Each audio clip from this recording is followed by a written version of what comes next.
All right, everyone. Sorry, I'm a minute or two late. Just had to get set up here. So welcome, everyone. I hope that more people will start to show up. And the first thing to say, and I'll probably make a habit of saying this, is to please like, subscribe, hit the notification bell if you're liking this content, if you like the stuff that I'm saying about moral realism, and hopefully soon we'll get into some other topics besides always talking about moral realism. You can see the upcoming topics that I'm going to be focusing on in the next couple of weeks, and I will be talking about phenomenal conservatism. Is that going to be next week? I think it is. Let me have a look. I can't even remember what I scheduled. Let's see. Is it the next one? It is, yeah. So the next topic will be phenomenal conservatism, and I do recommend reading up on that a bit. Mike Humer has a paper on it, but you could probably just Google it and find stuff talking about phenomenal conservatism. So we'll be shifting off directly of the topic of moral realism, but of course, indirectly, it's going to come back to moral realism because phenomenal conservatism is an epistemic principle that is used by moral realists. Of course, it could be used by anybody, including anti-realists. So that'll be an upcoming topic, and then I'll be talking about the one after that is going to be back to metaethics, and that's going to be talking about the different options that are available to anti-realists, which traditionally it's said that anti-realists only have three options, which is relativism, non-cognitivism, error theory. And I argue that that's not the case, that they have other options besides that. And then the week after that, we're going to be talking about more metaphilosophy and problems I have with philosophical appeals to intuition. Now, that to preface some concerns someone might have, I am not arguing that intuitions are not evidence or intuitions are completely useless. I think that there are good criticisms of the use of intuitions in philosophy, but what I'm going to criticize is the tendency for philosophers to overgeneralize from what they have introspective access to via their own intuitions and there's sort of anecdotal evidence and experiences they have from conversing with people, talking to people, that sort of thing. And that's going to be called philosophy, psychology with a sample size of one, because what you'll often find is philosophers will say, this is how people think, or everyone thinks this way, or most people think this particular way. And those are psychological claims. Those are empirical claims. And if you're going to make empirical claims, if you make an empirical claim like most people wouldn't want to get eaten by a shark, that's fairly reasonable. I don't know that we need to like conduct a study and like ask people, hey, would you like getting eaten by a shark? And then, 99% of people say no. You're always going to get a 1 or 2% of people that don't understand the question or aren't paying attention or just want to be silly or have, unconventional, psychological perspectives. And then you could say, yeah, okay, most people don't like it. But you wouldn't need, I don't think you need to run a study like that. I don't have that high of a bar. But philosophers will make claims like, and this is what we're going to talk about today. Most people historically were moral realists. Okay, is that true? Some people would say it's obvious, or they would say, well, most people were religious, so they must have been moral realists. Although, there is some reasoning that could go on there, but in many cases, I don't think the reasons are very good. I also noticed the camera has been zooming in and out. So this camera has some autofocus issue, and I'll be trying to get that fixed. Anyway, so again, like, subscribe, hit the notification bell, do all those things. If you haven't seen, I've also been posting these questions. They're usually going to come out about noon, so about 5 hours before we go live. Typically, these will be there every week to go along with the content that I'll be talking about. Usually it'll be related. Sometimes it might just be a question, a philosophical question, a psychological question, whatever, to get people talking about something, again, usually related to the topic. So thanks for everybody that's contributing there. I really didn't know that was going to work to get people to respond, but people do respond to the poll and people comment. The other thing I think I'm going to start doing is asking people to comment, and I might give people like a prompt or a question, just to get more of a conversation going in these videos. I really like when you see good conversations in the comment section of a video, but someone's got to get the ball rolling. So I'll do that today as we wrap up. I'll pose a question or something that I think it would be, cool. Of course, you could comment on anything else you want. And I'm also thinking that if, based on what I ask, I might like pin one of the responses if it's a particularly interesting or good response. So there'll be some incentive to get your post up there. Okay, so what I'm going to be talking about today is this question. Are most people moral realists, like historically. Like if we went back in history and we looked at people in the Middle Ages and we looked at people, at various points throughout history, would those people have been moral realists? So where are those people moral realists? Sorry, I was distracted by something in the comments. So for whatever reason, you'll often have people say most people are moral realists. So philosophers will say this, most people like today, but there was a comment that Mike Humer, is a philosopher, made in a video some time ago where he said, yeah, most people historically were moral realists. And that really got me thinking, like, how would one demonstrate that? Why would someone claim that? How would you know that that's true?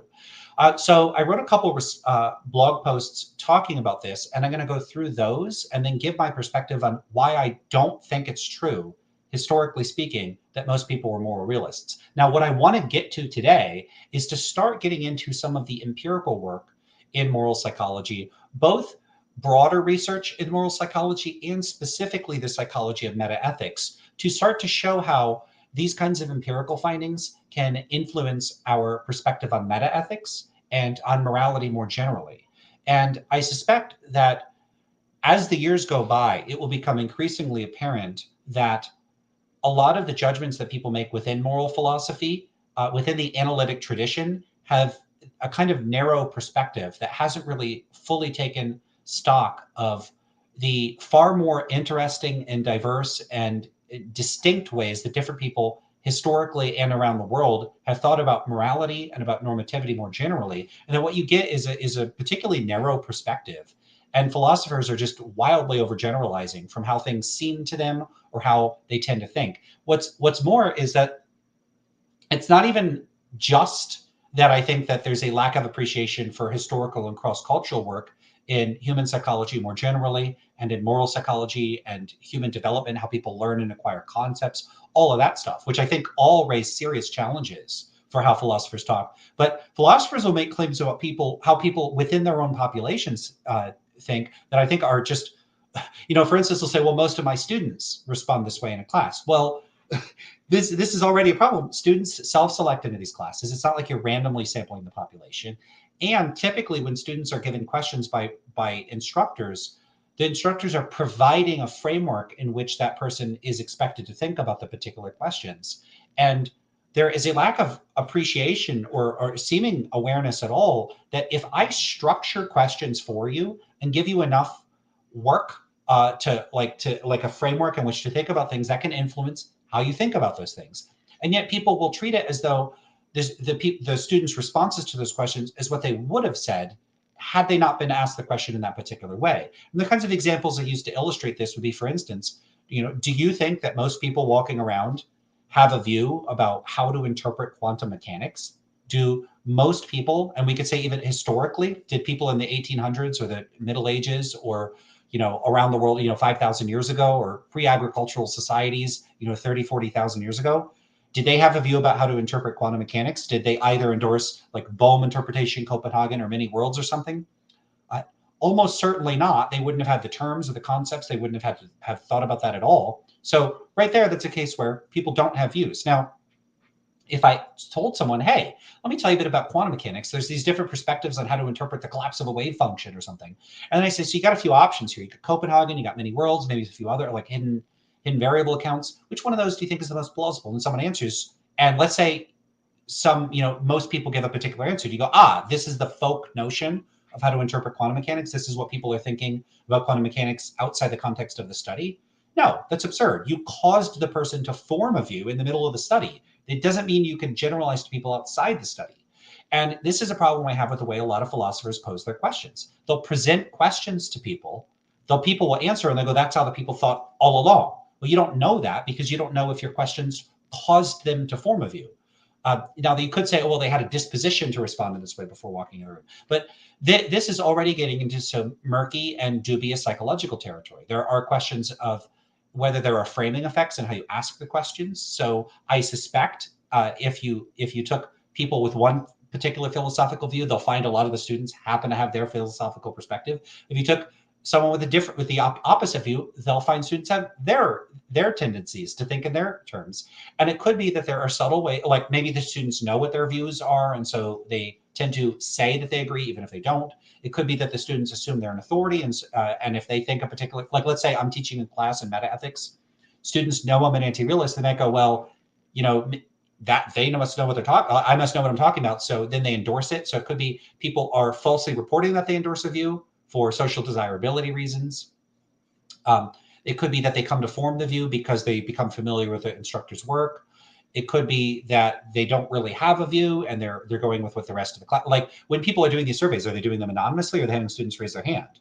You know, if all the other students are raising their hand, you're going to get like Ash conformity effects. So there's all sorts of reasons why we shouldn't take these anecdotal reports all that seriously as any kind of substantive and rigorous evidence that's representative of anything outside the context of the classroom.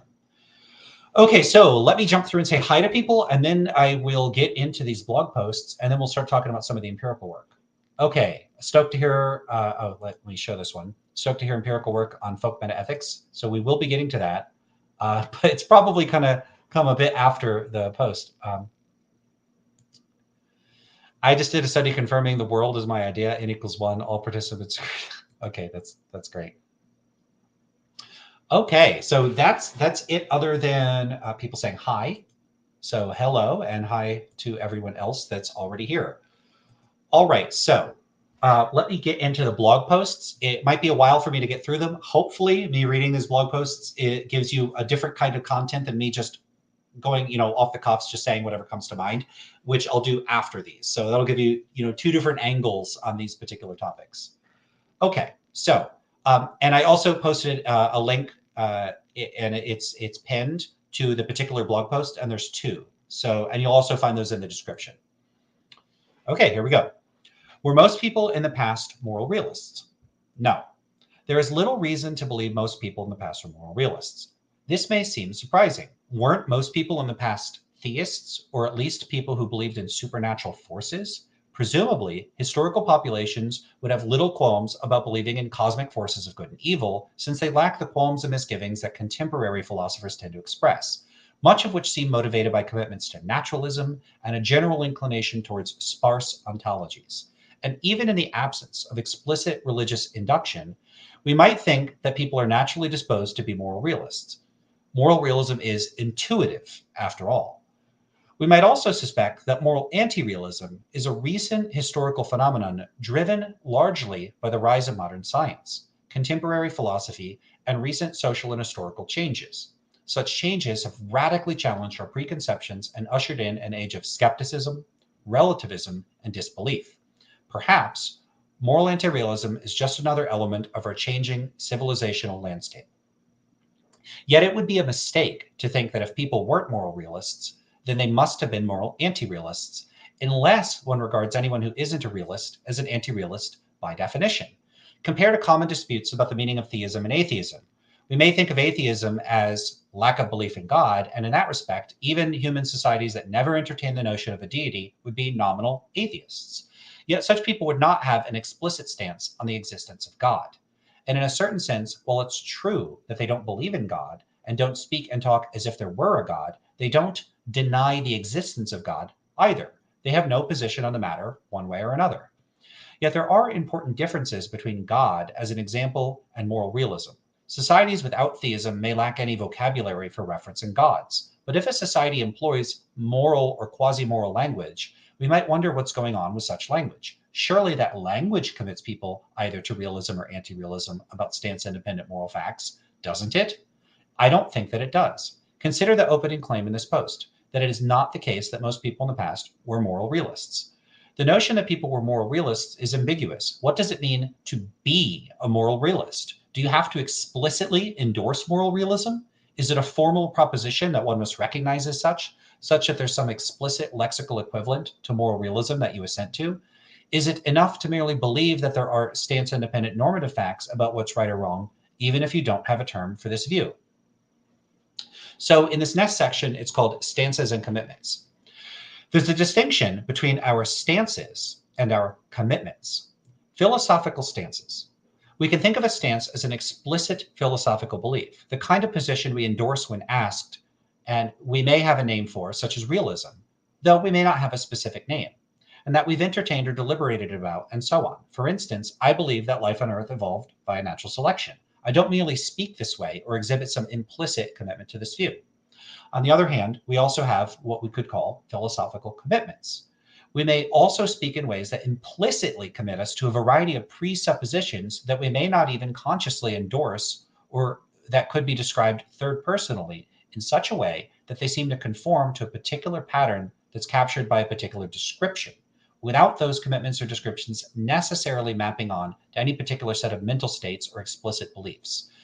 So what I'm getting at here is that there could be, and this is just an aside from reading this, there could be, if you look at a particular language, features of the way that people speak in that language, that the best description of the way they're using that language would implicitly commit them to particular philosophical points of view. They're committed to the view, even if that person doesn't have an explicit vocabulary for referring to those commitments, and even if they don't have any conscious awareness of this fact.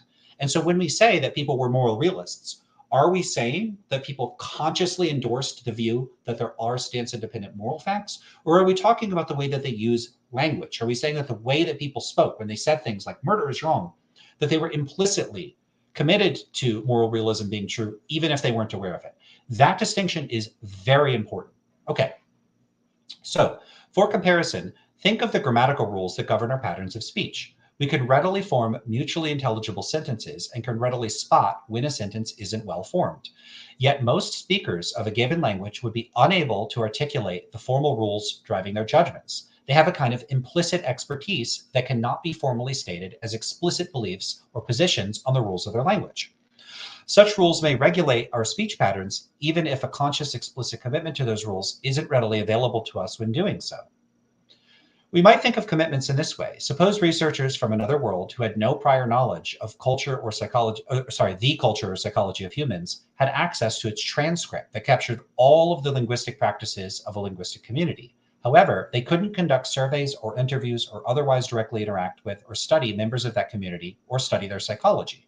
They were tasked with translating what members of this linguistic community were doing when they said things like murder is wrong or Alex is a terrible person. They'd come up with what we might call an external account of the meaning of our terms based on their appraisal of our usage without presuming or directly inferring any specific facts about our beliefs.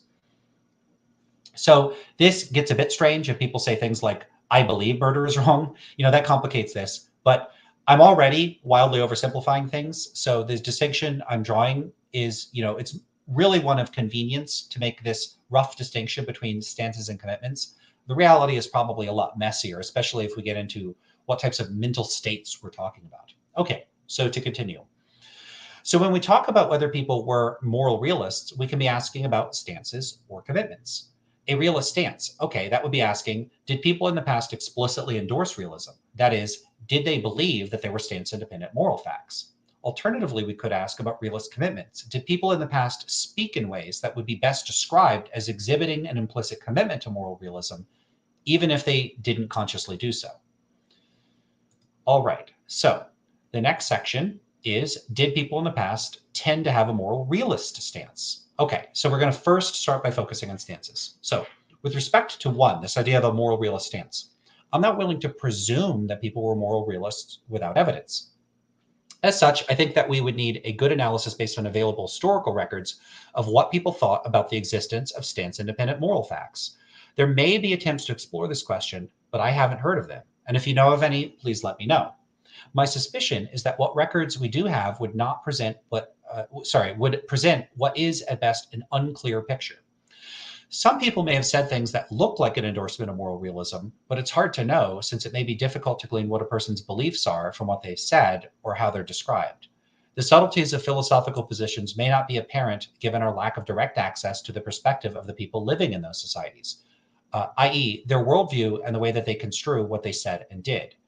Critically, some societies don't lexicalize moral terms, and there's growing evidence that different societies conceive of the moral domain differently from one another or conceive of normative categories in ways that don't fit conceptions of those distinctions typical of analytic philosophy. It may be, as Mashry suggests, that the concept of morality is a historical invention that arose in some societies, but not others. And even where present, different societies or subpopulations within societies may conceive of morality in substantively distinct ways. I do provide in the post citations for these different claims. As a result, when philosophers look on historical instances such as codes of law, social norms, and institutions that rewarded and punished people, they may project a culturally conditioned parochial notion of morality on these events, imagining that the people engaging in these practices possessed a similar Manichaean notion of a concept of right and wrong, good and bad, that are distinctively moral in the sense that strikes us as sui generis and hard, if not impossible, to adequately express in a way that identifies moral language with some recognizably non-moral set of concepts or phenomena. In other words, philosophers engaged in contemporary analytic philosophy are so steeped in their own culture that they impose their culturally parochial notion of morality onto the past, imagining that people in historical circumstances thought in ways that are essentially the same as the ways that they think. Mashry and Mallon allude to this diagnosis in their excellent disambiguation of the claim that morality evolved. So, to evaluate this argument properly, it's important to keep in mind that the claim that morality is present in every culture is not just the assertion that one finds norms in every culture. Rather, it asserts that in every culture, one finds norms that possess the properties that distinguish moral norms from other kinds of norms according to the characterization used by a given evolutionary researcher. So to give some context, this is in the context of people that say morality evolved.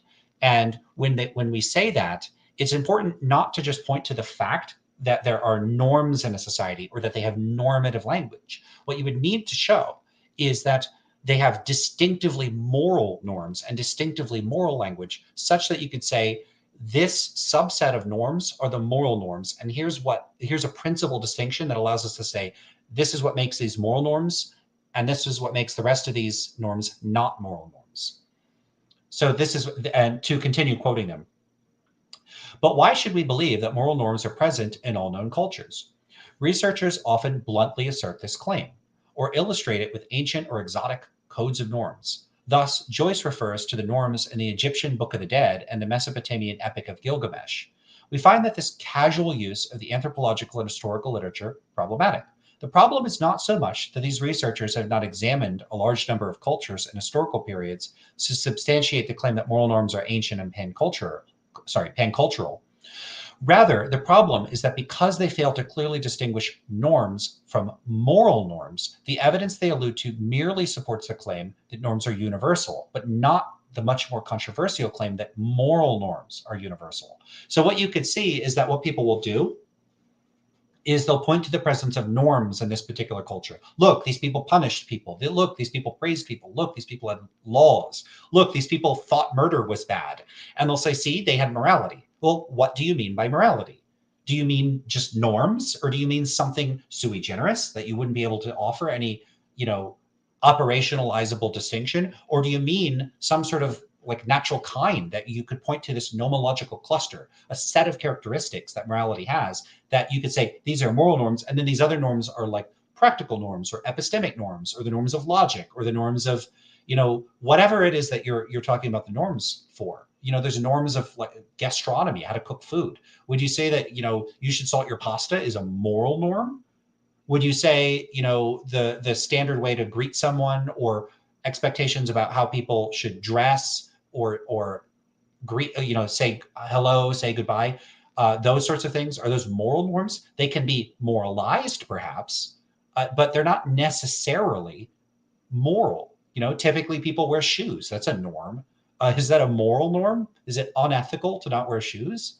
This is the kind of thing that I think that philosophers and empirical researchers have often paid insufficient attention to, which is that they toss around this term moral without really getting into what exactly that means.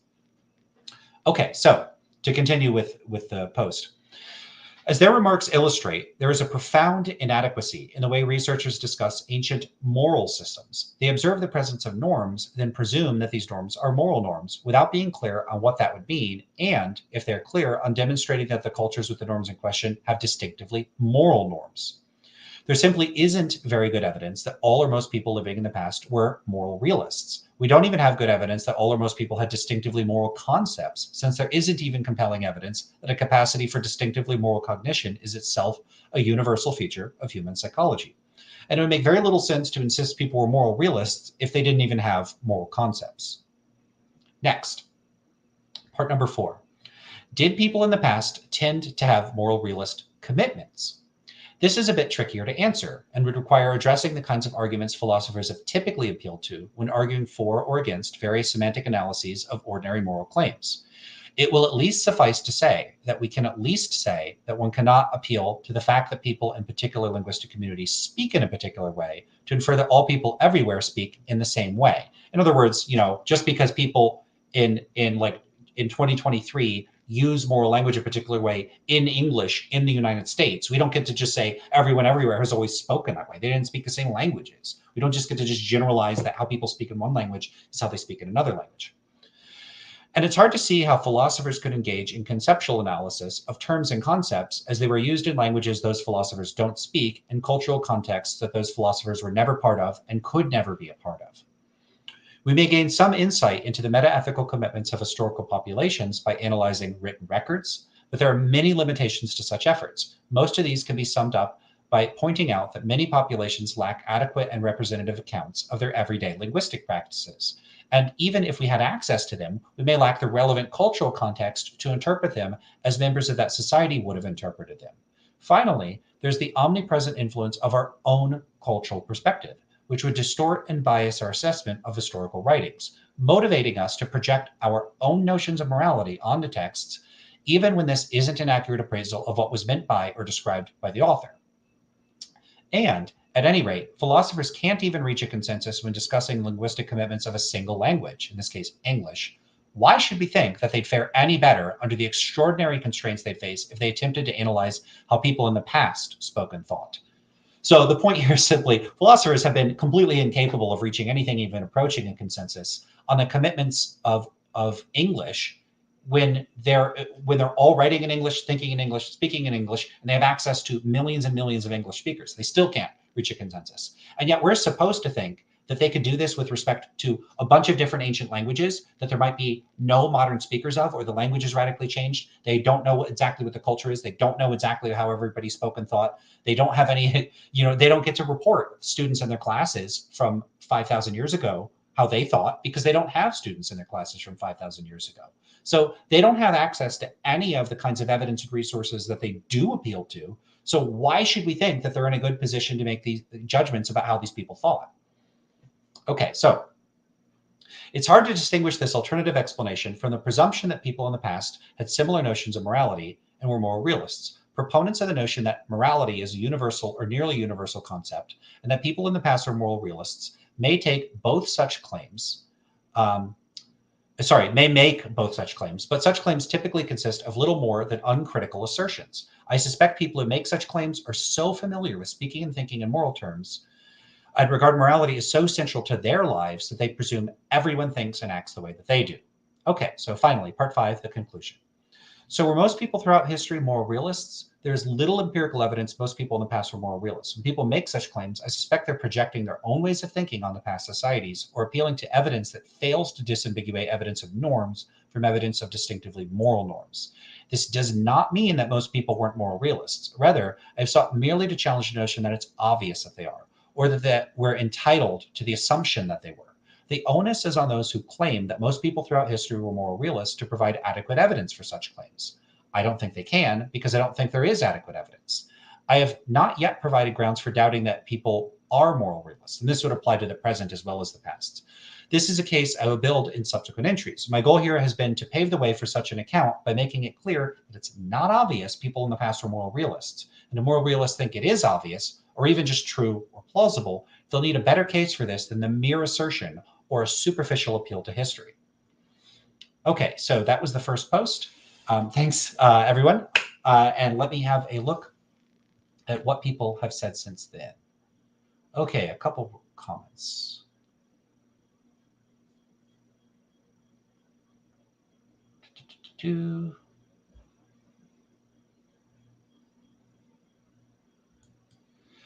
All right, so here we have a comment. How could the average person's folk science include a coherent and consistent view about morality and the technical term real as applied to a domain of discourse, action, and judgment? Well, yeah, I don't know that people would have to specifically use the term real. As long as people think that there are stance-independent moral facts, I would take them to endorse moral realism, but I don't know that they would have to lexicalize it. Like they wouldn't have to know the terminology. So if someone believes in God, but they don't use the word God, like they think that there is an omnipotent being that created the universe, and they don't have any name or term to refer to that being, I would still call them a theist. So I don't know that they need any specific terminology. So that would be one consideration.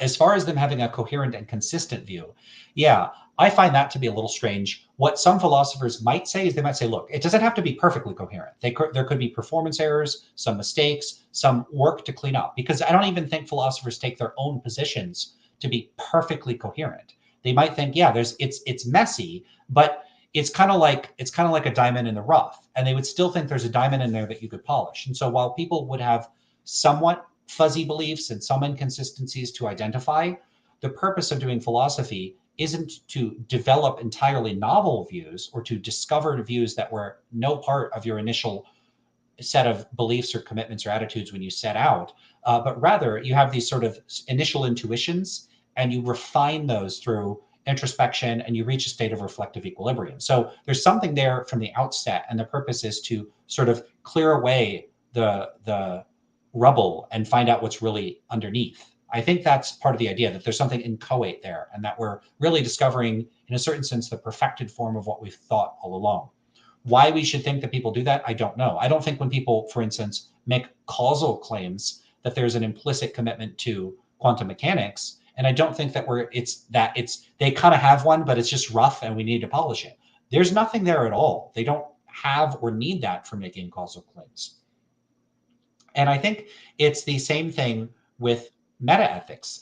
It's not clear to me that when people make moral claims that those claims require a commitment one way or the other about metaethical issues. And this is something that Michael Gill brings up and gives some analogies in his paper on indeterminacy and variability in metaethics. He gives a comparison. Let's just take everyday speech about mathematics. When someone says 2 + 2 = 4, let's say you're teaching a friend math or something, like your niece or nephew, or you're teaching your neighbor's children about mathematics, and that you're teaching them like 2 + 2 = 4. You're teaching them times tables, or you're teaching them what prime numbers are. When you're doing that, and then they're like, okay, I see 5 + 3 = 8 or whatever. When they say that 5 + 3 = 8, does that require them to take a stance on mathematical Platonism or anti-Platonism? This is the example Gill gives. Are people required to have a commitment on this? And the reason I bring up children using this mathematical language is you could just imagine a scenario where you're teaching mathematics to them. They come to understand it, and then they start being able to make propositional claims in mathematical terms that presumably are true or false. I would take 5 + 3 is 8 to be true, or 5 is a prime number or something like that, true. You take those claims. Did you teach them about Platonism and anti-Platonism? No. Did it occur to them? I very much doubt it. And I don't think that it has to be implicit in those claims. So Gill's point is, it's just not what everyday mathematical language is doing to report or be used in a way that requires or entails or even plausibly hints at some underlying commitment to particular accounts about the metaphysics of numbers. That's just not what mathematical language is for. That does not mean an adult couldn't come to study and think about this, like they go to college and they read about mathematical Platonism and like, I agree with that. And then from that day forward, when they're thinking, they're implicitly committed to that. You could do that, but why assume that it must be there? And yet this is what philosophers do with moral language. You take murder as wrong and they're like, well, it's got to be some realist or anti-realist account. Why? Why does it have to? Are those commitments mutually exhaustive of the meaning? I'm not sure that they are. Okay, I see a few more comments that have come up.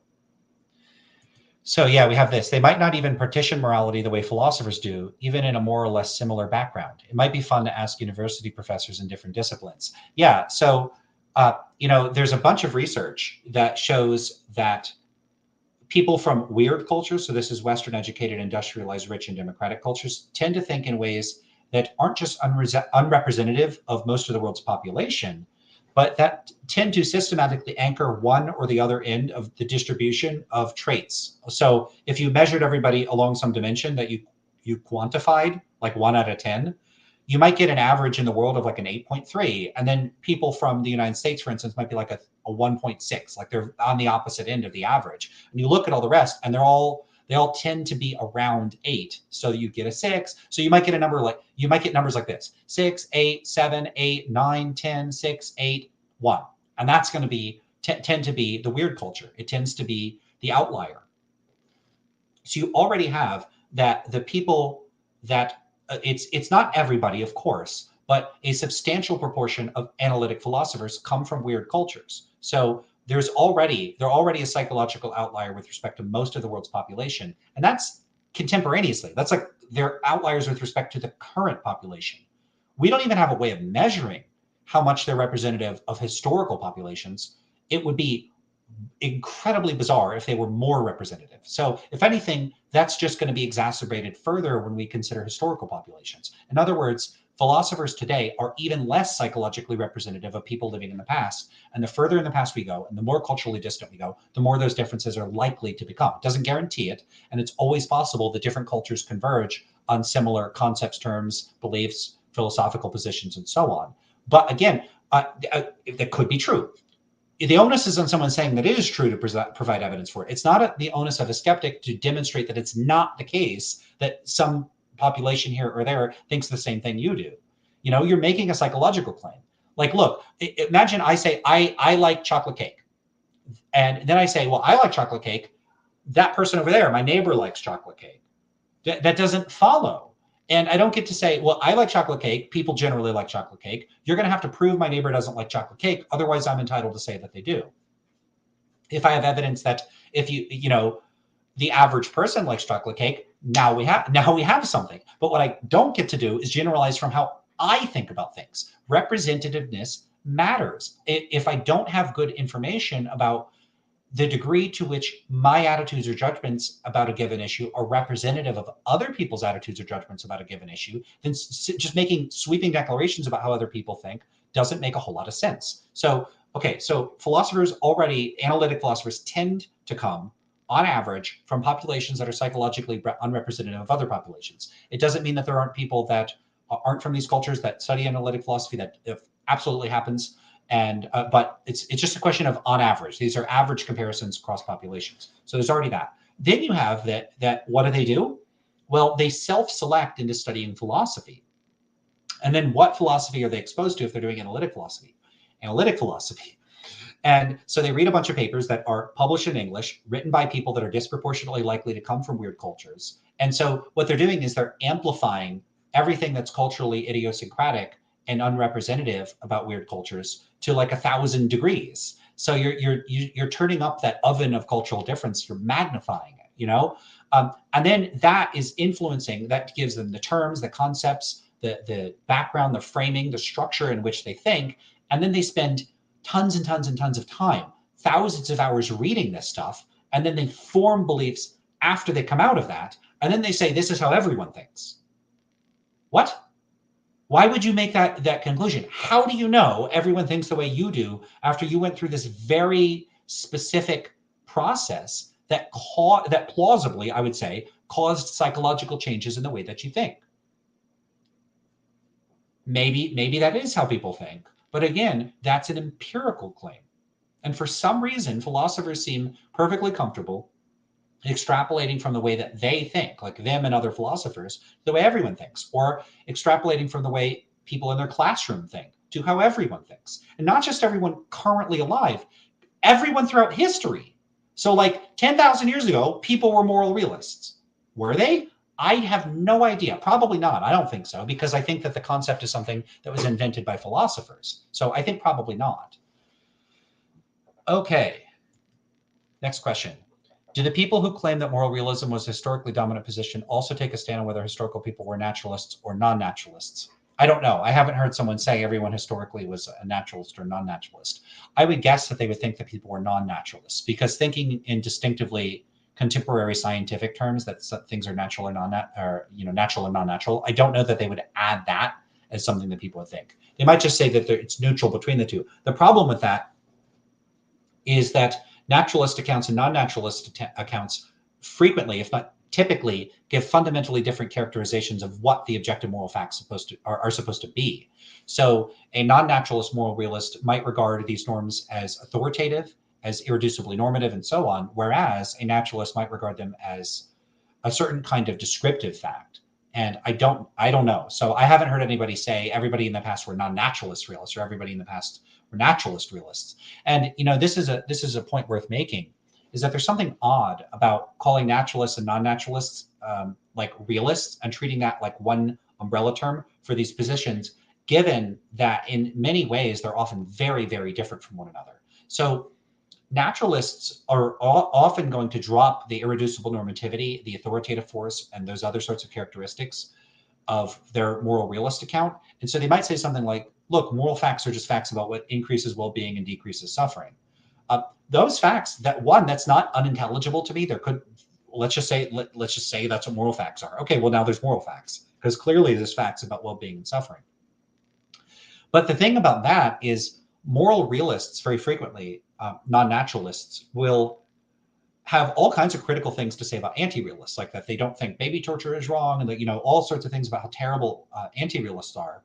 But if you're a moral naturalist, you don't think these moral facts have any authoritative force either. So as a naturalist, you might think, sure, okay, it's a fact that baby torture reduces well-being, but that doesn't compel me to do anything about it. You could have, I guess, what you could call a rationally consistent moral naturalist. It can act in the same way as an anti-realist. So a rationally consistent moral naturalist, if these moral facts are not intrinsically motivating and they don't have authoritative force or anything like that, they could say, a moral naturalist could think it's objectively wrong to torture babies and they're totally okay with doing it, and then they go and do it. That's completely consistent with being a moral naturalist. And yet I don't hear non-naturalists, saying moral naturalism isn't good enough because it loses everything that made moral realism so appealing to them in the first place. That you get to say, it's not just that it's a fact that this action reduces well-being. It's a fact that you shouldn't do this, that it's bad if you do this, that I'm justified in punishing you if you do this, and so on and so forth. Most naturalist accounts aren't going to be able to do any of those things, not in the kind of way non-naturalists want. And yet I just don't see anybody talking about this. Hey, Praise I Am, how's it going? Hey, Jamie Russell. I found you a moral realist. Oh, well, thank you. Cool, okay. All right, my problem with Lance's position is sui generis properties. Okay, well, maybe we could talk about that.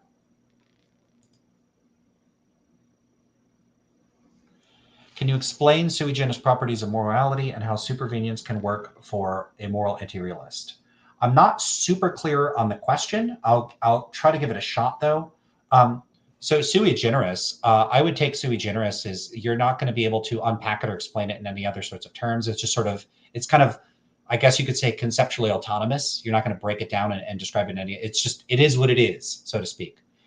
As far as supervenience, I'm not sure the context in which that could work for a moral anti-realist or in what sense it's supposed to work. So if you're going to say that moral facts supervene on some other set of facts, you would say that there's some sort of association with their properties, such that the presence of any one of these properties it's always going to have the presence of this other sort of property. That kind of property talk, I think a lot of that, I'm not sure what it's even supposed to mean. A lot of it strikes me as arguably unintelligible. I don't know what, a lot of people talking about that are even using that to mean. I don't know the context in which it could potentially work for anti-realism. So supervenience is going to be something that a lot of naturalists are going to want to say, like the moral properties supervene on certain sets of natural facts.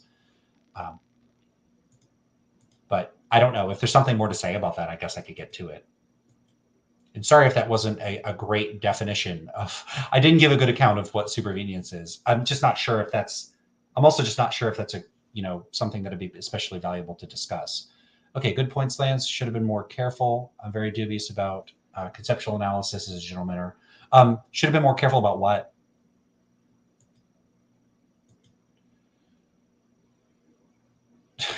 Okay. All right. Hi, Lance. No question. Just wanted to say I really appreciate your work. Thanks for everything you do. Thank you. All right. Analytic philosophy deems moral principles to be universally binding, and studies do show that. It deems moral principles so there's disagreements within analytic philosophy. So if you look at the Phil Papers 2020 survey, what you'll find, and that was probably mostly people from the analytic tradition, or at least responding to questions framed in analytic terms, that found 62% of philosophers. This is from the 2020 survey. It was a little. There's been more moral realists since then. It was 56.4% or something in the 2009 version. So in 2020, they found that 62% of philosophers endorsed moral realism that responded to the survey. This increased a little bit to 65% when you look just at specialists in metaethics. And you had something like, I want to say 28, something like that. It was around a quarter of the philosophers endorsed moral anti-realism. In fact, let's look it up just to get the exact numbers.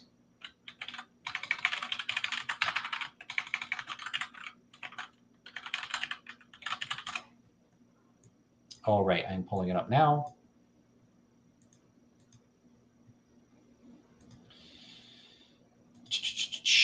Going through main survey results. Yeah, 26%. I overestimated it a little bit. Endorse moral anti-realism. The rest are going to endorse a variety of other positions. So let's see if we look just at metaethics. Yeah, so if you go to specialists, it still is about 26% for anti-realists. So I don't think it's the case that analytic philosophy, analytic philosophy is not univocal. It doesn't speak with one voice. So it's not going to be the case that like analytic philosophy as a whole deems moral principles to be universally binding. I don't know which studies you're referring to when you say that studies show that that's the case. Okay, and just to give a better description of supervenience than I did initially, because I don't talk about supervenience a lot, and I don't claim to be, have the kind of, when you talk about certain sorts of topics, you develop a sort of fluid off the cuff sort of thing. And a lot of stuff in philosophy, metaphysics, epistemology, I am very, very far from an expert in. Some stuff I've never read or don't know at all. Some stuff I'm going to be pretty rusty on. And it's, supervenience isn't something I talk about enough. I should, though. So you can knock me for not knowing this, but off the top of my head, having a sort of textbook definition. So here would be a textbook definition. A set of properties A supervenes upon another set B, just in case no two things can differ with respect to A properties without also differing with respect to the B properties. In slogan form, there cannot be an A difference without a B difference. So that would be a lot better description than the crappy and probably inaccurate one that I gave. So roughly the idea there would be that if there are these sorts of moral facts and they supervene on some certain set of natural facts, you're not going to be able to get a difference in the moral facts without a difference in the natural facts. So there's a certain sort of dependency relation that you're going to have if they supervene on those facts. Okay, so so regarding that question, I guess I'll wait for a follow-up on this part about studies showing that. Let's look for other questions. Do you think every claim about what most people believe should be supported by a survey or some other form of empirical inquiry, or are there some that are so obvious they can be inferred? I actually started with an example of that. Most people don't want to be eaten by sharks. I don't think we need a survey to figure that out. So no, I don't think every claim needs to be supported with a survey.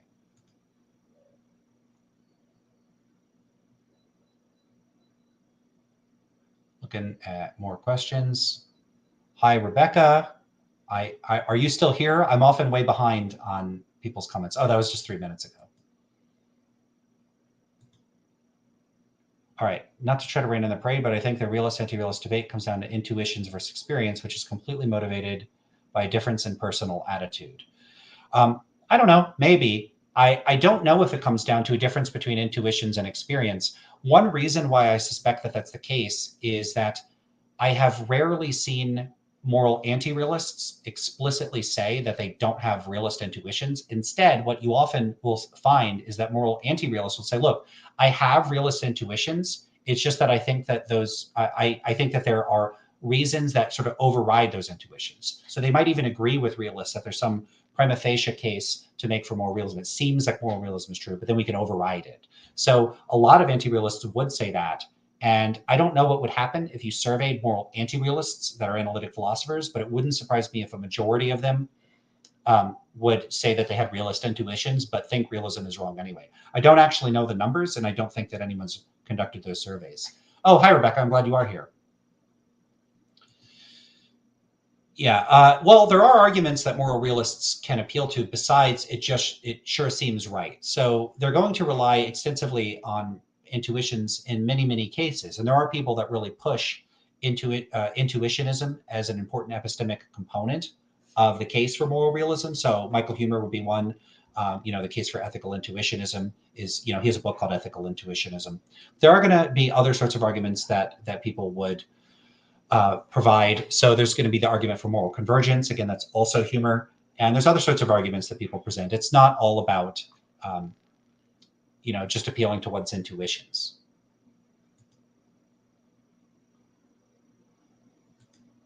All right, people looked at me in shock when I trashed supervenience in a metaethics class. It seems the term is used in almost question-begging way to pressure conform moral realism was strong in grad school. Yeah, I would be curious to hear about the particular experience about how it was used in those cases.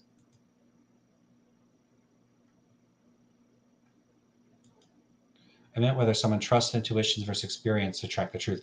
Ah, I see. Okay, that's now. So is the idea, and you could confirm this, that maybe moral realists put more trust overall in their intuitions than moral anti-realists? Is that the idea? If so, that actually strikes me as quite plausible. On the other hand, it might be that they put equal stock in the intuitions, like the evidential force of the intuitions, but they evaluate the quality of the arguments differently. So it might not even be that, but you could be right.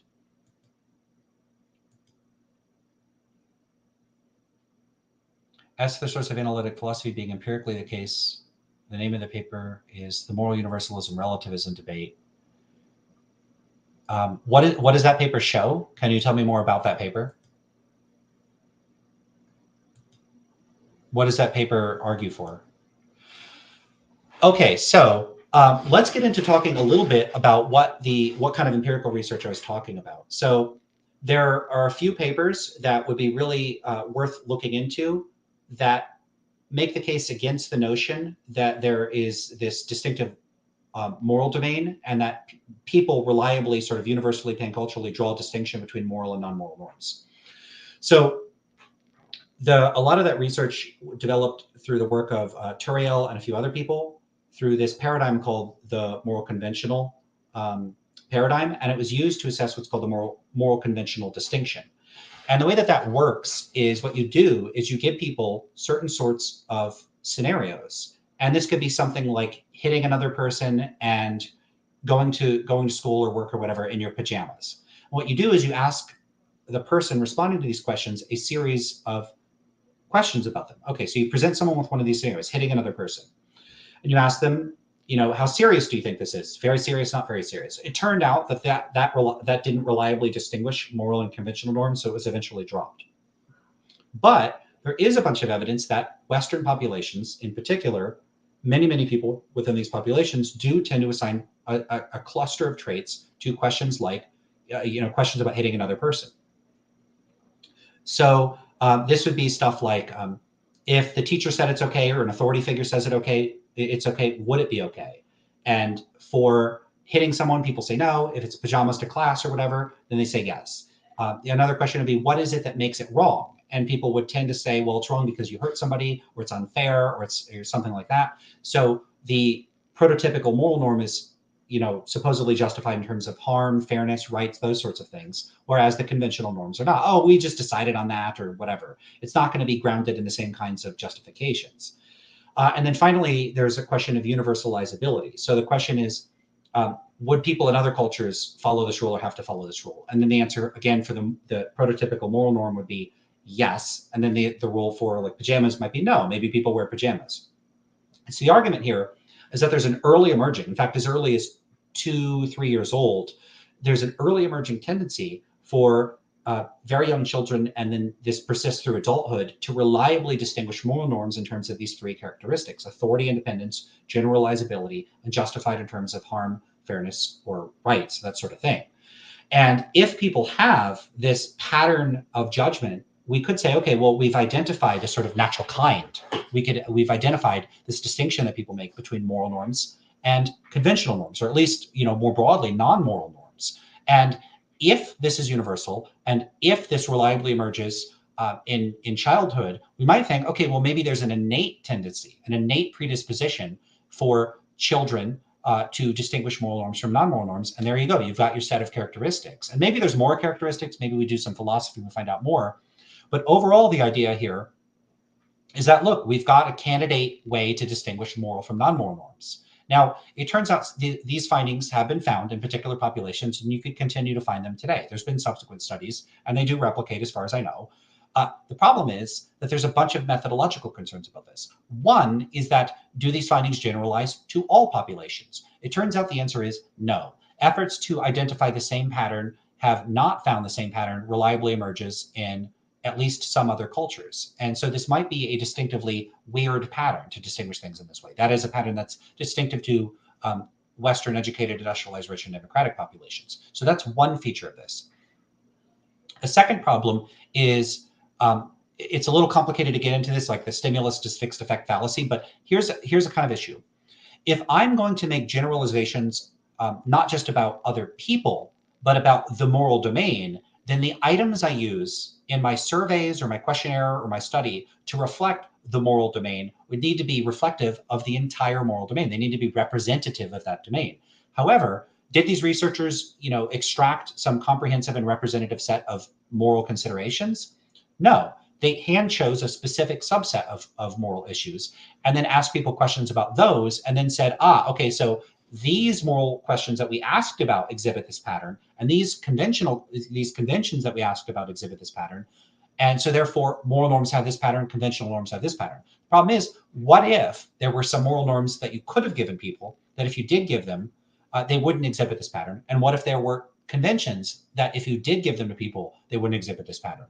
This was tested, and it turned out, it turns out there are moral norms and conventional norms that overlap or cross over and don't reliably exhibit these properties. I think Nichols has done some work on this, and some other people have done some work on this, that have shown that the particular stimuli that were used might have exhibited this pattern, but it doesn't necessarily apply to all of the stimuli within those domains. And so this is another problem with a lot of research, which is that researchers will generalize not just from the participants in their study to people outside the context of the study that they don't justifiably generalize to, but they'll also generalize from the stimuli used in their study to some entire domain or of psychological phenomena or some property or thing it is that they're talking about that it doesn't actually generalize to. So again, this is a stimulus issue. To give a sort of intuitive example, imagine I wanted to know what people thought about fruit. Like, do they like fruit? Do they think fruit is tasty? And so what I did is I devised a survey where I specifically asked people what they think about apples and bananas. And I just asked about apples and bananas. And it turns out people like apples and bananas. Can I infer that therefore people like fruit in general, or they like all fruit? Well, of course not, because we don't know what they think about mangoes or pineapples or whatever, durian, all kinds of potential fruits that might not exhibit the same characteristics as apples and bananas. And so you couldn't generalize just from that particular stimuli to the domain of like taste attitudes towards fruit as a whole.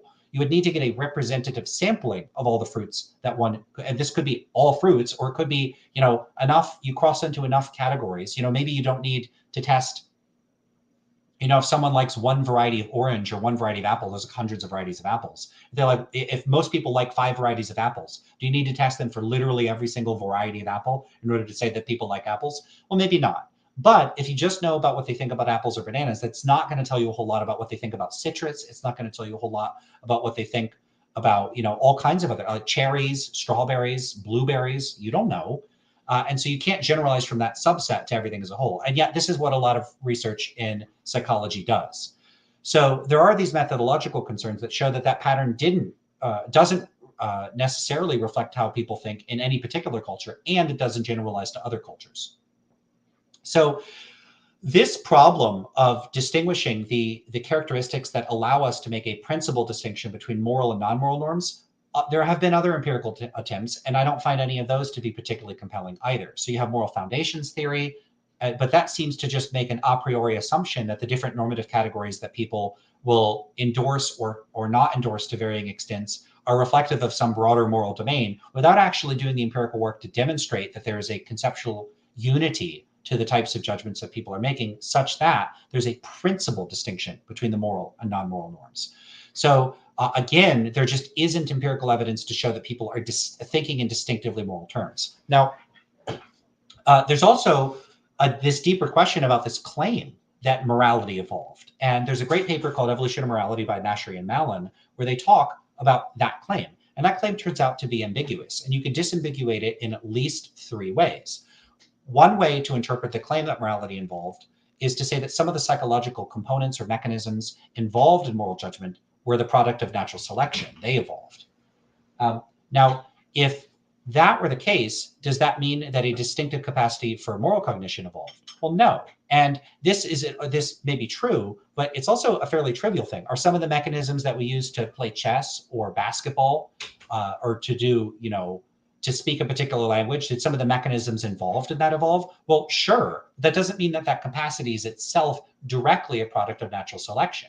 And so if that were the case, if some of the mechanisms evolved, it might be no more true that morality evolved than that playing chess evolved. It's instead potentially merely a product of cultural evolution. It's not something that's innate and something that everybody necessarily shares. And that might make it historically contingent and something that arose in some cultures and not necessarily in all cultures. So that's one interpretation of the claim.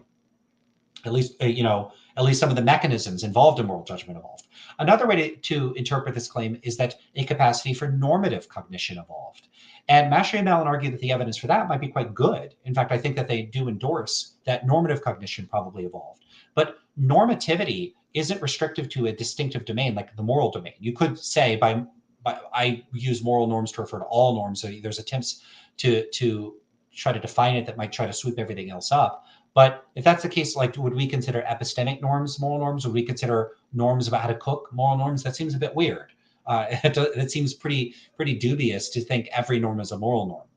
And so the notion that a capacity for thinking in normative terms and to use terms like ought, should, use imperative claims or prescriptive claims, a capacity to think in those terms, to internalize those norms, for those norms to be, to sort of synchronize with our emotional capacities and facilitate action, that all of that evolved, again, entirely plausible, but it doesn't show a capacity for distinctively moral cognition evolved. And so you get to that third claim, that a capacity for distinctively moral cognition evolved. And the empirical evidence for that is surprisingly scarce. There's not a lot of evidence that a capacity for distinctively moral cognition evolved.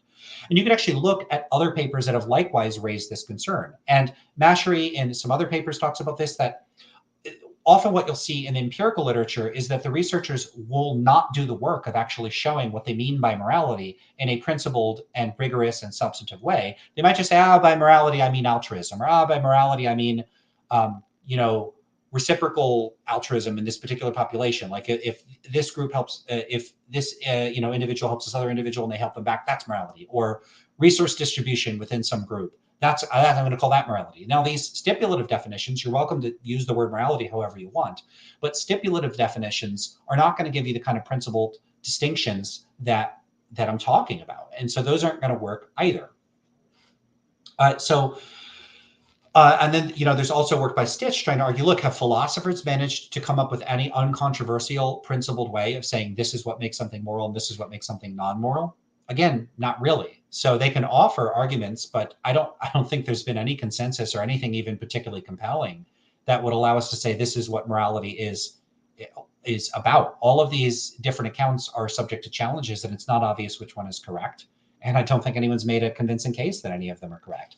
And so what we're left with is there's just a lack of much in the way of empirical evidence that there is any conceptually unified and principled account of what a moral norm even is. It might be that what we're seeing when people use moral language and terminology is something that is distinctive to particular cultures.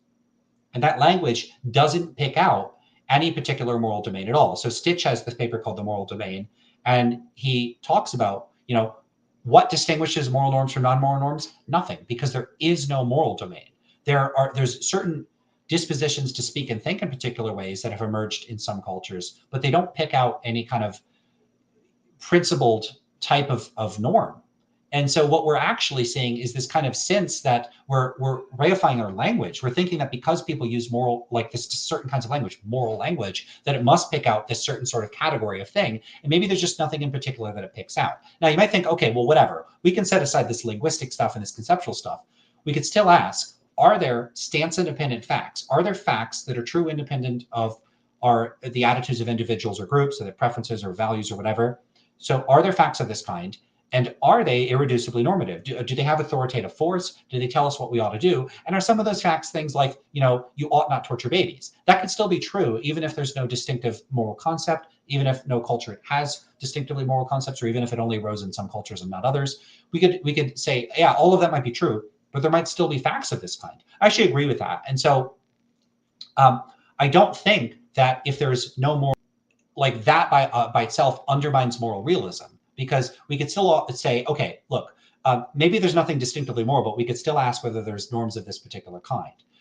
What I do think it raises questions about is the plausibility of imputing on populations in the past or people around the world the particular types of conceptual distinctions that philosophers draw. And I think it raises questions about the reliability and confidence with which we can make judgments about how other people think. Okay, so let me get into the questions here and see what we've got.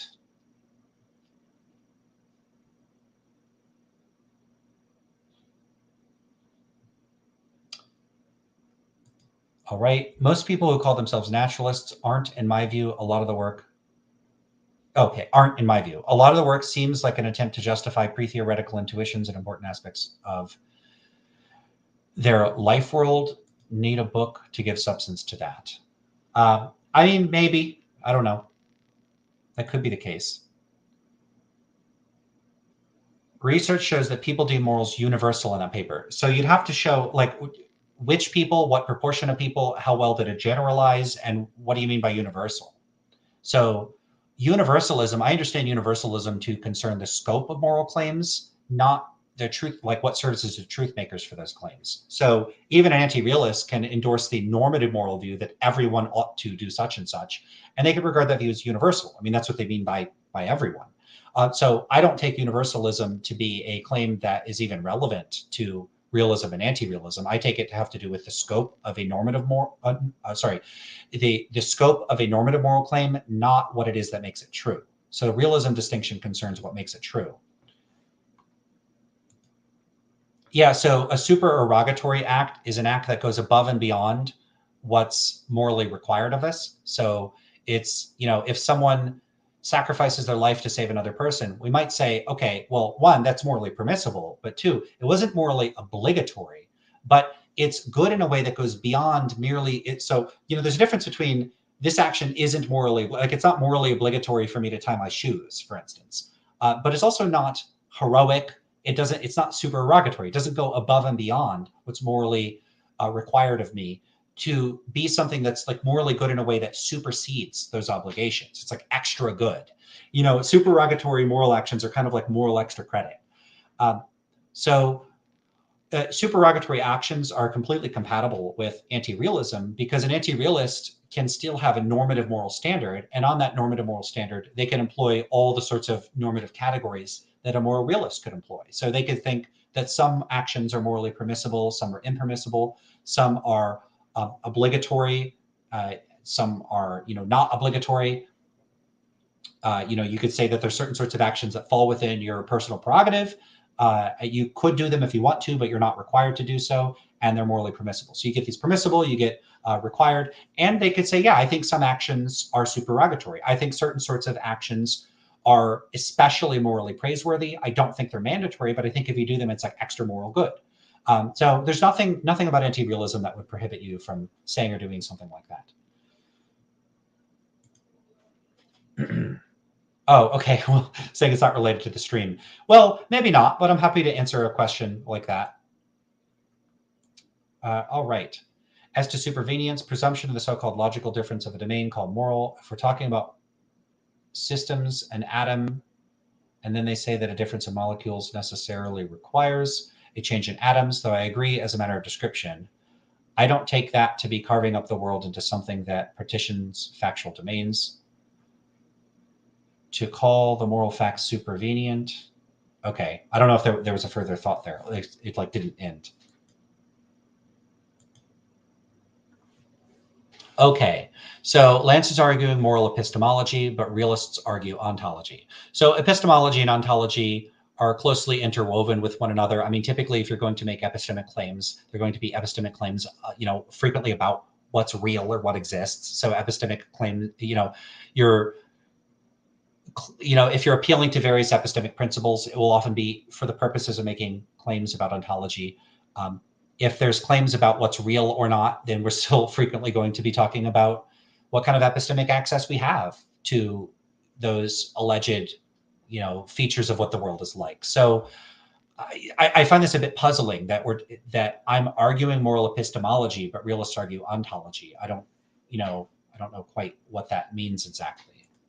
And I don't know that if there's a problem with that.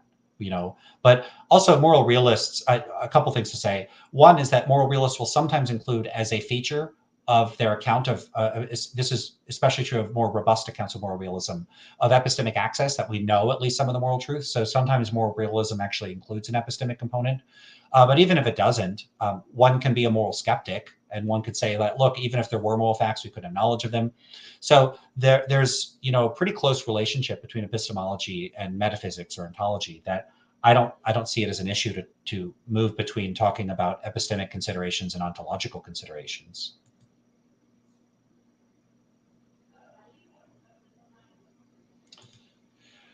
Oh yeah, well it's not that common. I mean, if you're referencing the inclusion of an epistemic component to moral realism, it's not that common. I actually take a sparser view of what moral realism and non-naturalist realism are committed to. Of course, I don't think there's a fact of the matter about this. So we could just say there's varying degrees of or qualitative characterizations of moral realism. I take moral realism just to be the view that there are stance-independent moral facts, and I don't think it requires any epistemic claims. So if you think that there's stance-independent moral facts, it'd be a little weird to say you're not a moral realist. It's just that someone might say, look, my commitments to moral realism also include that we know at least some of the moral facts, because you could, in principle, be a moral realist and a moral skeptic, given the more minimal definition. You could say, look, I think that there are moral facts, but we can't know what any of them are. I've never heard of anybody that endorses that position, but that's a possible position. Often they're going to go in tandem. So people are going to say, look, part of the reason I don't think that there are moral facts is downstream of the fact that I don't think we have any. If there were, we would have any epistemic access to them. You got to avoid the mistake, though, of saying, I can't know about it. I don't have a way of knowing about it. Therefore, it doesn't exist. That wouldn't follow. And when people say someone's mistaking epistemology or conflating epistemology with metaphysics, that might be the kind of thing that they're talking about where it'd be legitimate. Okay. Yeah, okay, fair enough. All right. So, oh, awesome. So today I have some cheesecake. I frequently use food in my examples. So I've made a habit of eating food when I talk about this sort of thing. So here's some cheesecake. It's strawberry cheesecake. And it's great. Okay.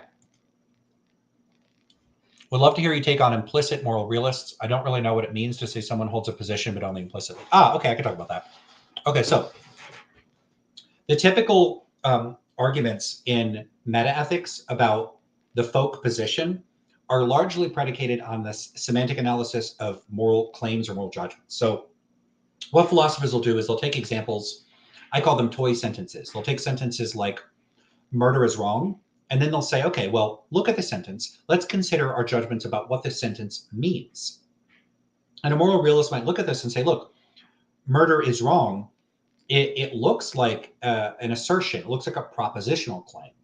And we can plausibly rule out any accounts on which it's not a proposition. There are non-cognitivist accounts that hold that moral claims are not propositional in spite of appearing to be propositional. So the realist might look at this language and say, look, the way that this language is used it certainly looks like a proposition, and it seems to function like a proposition in everyday moral contexts in which people use moral terms and moral language and make moral claims. So, for instance, the moral claims seem like they can be embedded in arguments, and that would suggest that they're propositional. So someone could say, assassination is a type of murder. All types of murder are morally wrong. Therefore, assassination is morally wrong. Someone could say something like that. Now, in everyday speech, people probably aren't going to give you a syllogism, but they might reason in a way that could be translated into or converted into a syllogism if you look at the patterns of ordinary speech. Someone could look at that ordinary speech and say, well, it certainly looks like they're reasoning or thinking about morality in a way that would only really make sense if they had some commitment to moral realism. Now, if you then went and talked to that person and said, hey, do you think they're stance-independent moral facts? They might go, what the hell are you talking about? I don't know what that means. Like, I don't understand the language.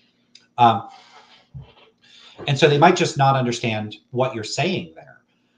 And you could explain it to them and they go, yeah, I don't think that. But then you could say, well, look, the way that you're speaking, it certainly looks like you're using language propositionally.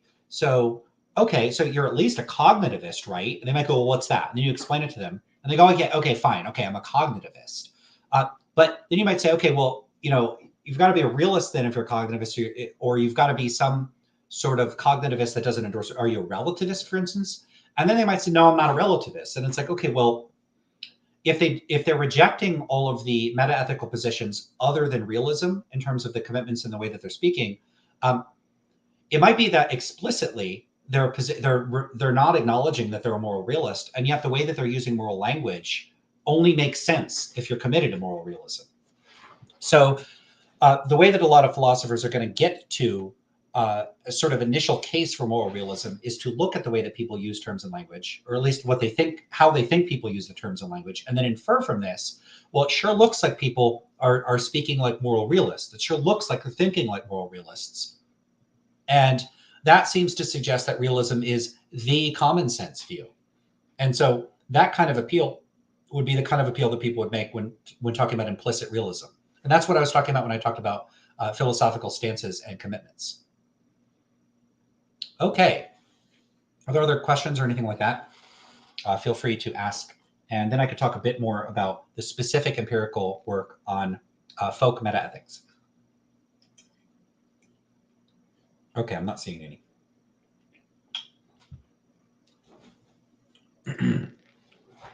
All right. So over the past 20 years or so, this research has really picked up. This is an area of research, the psychology of metaethics. Now, what the psychology of metaethics is intended to do is to explore how non-philosophers think about metaethical questions. There is focus in a few different areas. Sometimes it's on motivational internalism versus externalism, but there is also work on the degree, and this is the primary work that I work with, and that most of the research is on whether ordinary people are moral realists or moral anti-realists. Now, the early work on this, it's a little complicated to get into the history, because there was this ethics position questionnaire that was developed quite a few decades ago that has sometimes been used to argue that people are moral realists, or at the very least to assess people's metaethical views. Sometimes people have looked at the moral conventional literature to say that most people are moral realists. I don't think that it supports that. The way in which they're measuring authority independence doesn't show that it's stance independent. It just shows that an authority isn't able to override a rule. And one reason that clearly doesn't show that people are moral realists, in other words, let me back up a little bit here. Let's say you think it's wrong to steal other people's stuff. Okay. Now, we could ask you, well, what if the authorities in your country, like they passed a law saying it's okay to steal other people's stuff? Would you now think it's morally okay to steal other people's stuff? You might think, no, I still think it's wrong to steal other people's stuff. Does that make you a moral realist? Not at all, because a moral anti-realist is not committed to the view that if local authorities say something's okay, that therefore it's okay. That's a specific way in which someone could say, here's how the moral facts are determined. They're determined by local authorities. Rejecting that does not entail that you think that the moral facts aren't dependent on anybody's stances. So that kind of research, same thing with generalizability. It just doesn't have the capacity to show that people think that moral facts are not made true by the standards, values, preferences, or anything of any individuals or groups. So that research doesn't show. show that it's the case. The ethics position questionnaire, likewise, there's a bunch of methodological issues with that if one wanted to use it as a measure of whether ordinary people endorsed moral realism or not. I'm also not sure that if you gave that questionnaire to people that you would reliably get most or all people endorsing moral realism. But it's not really apt for that measure anyway. Getting into that is a kind of long process, but it's explaining why the questions aren't good questions for distinguishing realists from anti-realists. The big paradigm that was really introduced made its major debut in a paper in 2008 by Goodwin and Darley. And that paper used a couple of paradigms. One of the paradigms I don't think is really worth talking about because they kind of used it as a measure of realism and anti-realism, when it actually asked a question that was only sufficient for detecting whether people think moral claims can be true or false. So it's really just a question, just a test of cognitivism. So we could set that particular question aside. The main thing that they introduced that really caught on is something called the disagreement paradigm. So the disagreement paradigm is a paradigm that's used to distinguish realists from anti-realists, or at least realists from, you could say, non-realists, people that are not endorsing realism. What specific anti-realist position, if any, that they endorse is an open question. Okay, so how does this questionnaire work? There's been a variety of incarnations of the format, the setup, the instructions, the response options that are made available, all of those. I'll give a simplified version. I don't know that any specific questionnaire uses this, but it approximates what these kinds of tests are getting at. So you give people a disagreement. It could be between the participant and a previous participant, or you say, we conducted a study with this study before, previous participants answered a particular way. We're going to give you a real disagreement for someone else. You can do that. And that's what Goodwin and Darley did in this study. But it could also be third personal. You could describe a moral disagreement between two people other than the participant. Here's how that would work. Alex and Sam disagree about the moral status of murder. Alex thinks that murder is wrong. Sam thinks murder is not wrong. Do you think Alex and Sam can both be correct, or do you think that at least one of them must be incorrect? And then you'll be given two response options. Response option A, they can both be correct. Response option B, at least one of them must be incorrect. And then you look at the pattern of responses to this kind of question. So you look at the proportion of people that say they can both be correct versus the portion that could say that say at least one must be incorrect. The judgment that they can both be correct is typically interpreted as someone not endorsing realism, and is sometimes interpreted as people endorsing moral relativism in particular. Why? Well, if you think that two competing propositional claims, murder is wrong and murder is not wrong, can both be true, this would suggest that you don't think that the truth status of the claim is stance independent. It looks like you're treating the claim as true or false, potentially relative to different people's moral standards. And so that would seem to suggest that you probably don't endorse moral realism. On the other hand, if you think at least one of the people must be mistaken, this would seem to suggest that you're a moral realist because you think that the facts about whether murder is right or wrong don't depend on the attitudes, preferences, or values of one or the other of the people involved in that conversation. And so this kind of questionnaire was given where you vary the types of moral issues that you use. Goodwin and Darley used ones that were often quite long. So one of them was something like to cheat on a lifeguard exam to obtain the job, even though one isn't qualified for that job, something like that. And then people, here's how it would work in their study. You would be given this thing, please tell us how morally right or wrong it would be for a person to cheat on a lifeguard exam to obtain a job for which they're not qualified, something like that. Express your agreement or disagreement with that. And then you express your agreement or disagreement with a range of other moral issues. It could be murder, abortion, stealing, lying, you name it. They also used a few other domains. They used social conventions, they used aesthetic and taste claims, and they used factual claims like about history or whatever, science. Now, you take these moral claims, and then you say, okay, so we've already run this study with previous participants, and we identified someone from the previous studies that disagreed with you about this moral issue. And now we want to know if you think you and that person can both be correct, or at least whether at least one of you has to be mistaken. So that's how they did it in that particular study. Again, other studies can do a more third personal one. And what you do is you get a sense of whether they take a realist or anti-realist position on each one of the moral issues. Now, what did they find? Well, they found that on average, if you average out people's responses, you tend to get, and they did this thing where they combined that measure with another measure and they converted them into sort of points towards realism, or a lack thereof. And then you get a kind of numeric indicator of the person's degree of endorsement of realism. And what they found is that the average degree of endorsement of realism for the moral issues was intermediate between the factual, like the scientific and historical claims, and the aesthetic and claims and the social conventions. But it was kind of leaning a little bit more towards the factual domain. And so they concluded overall, even though there's variation in people's responses to the different moral issues, this seems to suggest that overall people are inclined towards moral realism. Now, there's many methodological concerns one might have with this. We can raise two right off the bat, which are similar to the ones that are concerns for the moral conventional distinction. One is the stimulus sampling issue. Can we conclude that because people there was a particular degree to which people took a realist or anti-realist stance towards the moral issues in their questionnaire, that this is representative of the average degree to which they would take a realist or anti-realist stance towards the moral domain as a whole, or towards the entire set of moral issues? No, because we have no idea whether the moral issues that they took were randomly selected from the population of moral issues, and that they ended up being representative of the population of moral issues. We don't know. So we have a stimulus sampling problem here. It could be, for instance, that I could give a bunch of moral issues that people would be inclined to give a realist response to, and then conclude people are realists about the moral domain. It could be that I could choose a bunch of issues that people would tend to give an anti-realist response to. So suppose I ran like 500 issues, and then I find 30 issues that people, like almost everybody, gives an anti-realist response. And then I run another second study where I only give those issues. Well, what am I going to find? People are anti-realist about every moral issue I ask about. Do I get to conclude people are anti-realist about the moral domain?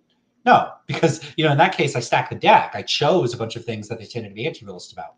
So as long as there's variation in how people respond to different moral issues, any particular set of moral issues that you use as a measure of how they think about morality as a whole, there's questions about the representativeness of those issues. And we have no information about how representative the particular moral issues they used are of the moral domain as a whole. So already, we don't really have any justification for saying that people tend to be realists or anti-realists about moral issues, because we don't know how much the issues they selected reflect the moral domain as a whole. That's an issue. The second is, and not that they said otherwise, is to my knowledge, we could go look at the paper.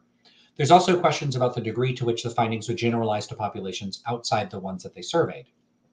So most of the research in psychology, and I don't think this is any exception, tend to come from one of two places: student populations, frequently, if not usually, in the United States. And often it's undergraduates that are taking courses in the relevant disciplines. It's often going to be psychology, and in this case, maybe philosophy. I don't remember exactly what the sample was. And then the other population that people tend to draw on are people in online surveys, again, very frequently just in the United States, or it could be in the UK or something like that. And that's going to be on places like Amazon's Mechanical Turk or Prolific or other sorts of websites where people go on there and they get paid to fill out these surveys.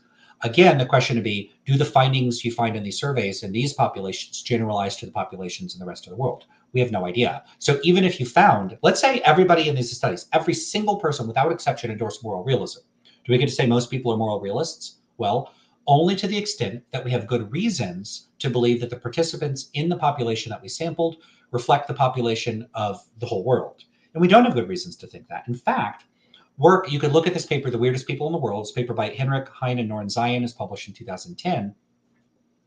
That's the paper that coined that acronym, WEIRD, Western Educated, Industrialized, Rich, and Democratic. And as I said from the outset, research has reliably shown that those populations tend to anchor one or the other end of the distribution of populations. And you look at the global population, you look at cross-cultural differences between people. So the populations where these studies have almost always been conducted are populations that we actually have good empirical evidence are not psychologically representative of the rest of the world's population. In fact, that particular paper, The Weirdest People in the World paper, specifically looked at, they just picked like 3 or 4 examples of ways in which people differ in weird populations from non-weird populations. For instance, they look at spatial cognition and folk biology, but they also look at moral cognition. And what do they find? They find that people from weird cultures are their moral psychology is quite a bit different from people from non-weird populations. So we actually have quite a bit of empirical evidence. And this paper didn't run a particular study, but also pointed to quite a few other studies. We actually have empirical evidence that people from the populations almost all psychology and metaethics is conducted on are not representative in general psychologically to the rest of the world, and they're not representative in other areas of moral psychology. Now, has there been cross-cultural research in psychology and metaethics? Yes, there's been a few studies. There's a paper called Folk Moral Relativism that looked at a few other populations, including, I believe, non-Western populations. And there was another paper by Beebe and Sakris that also looked at, actually, I think there's other people in that paper too. Sorry, I don't know. Beebe and Sakris, I'm thinking of morality across the lifespan. That's, do people from different age groups have different degrees of endorsement of moral realism? The answer is yes. There's higher anti-realism among college-aged populations, which tend to be the populations that are likely to be in the studies conducted at universities on student samples. So the studies actually might overrepresent anti-realist rates. Let me find the cross-cultural study on metaethics. 1 second.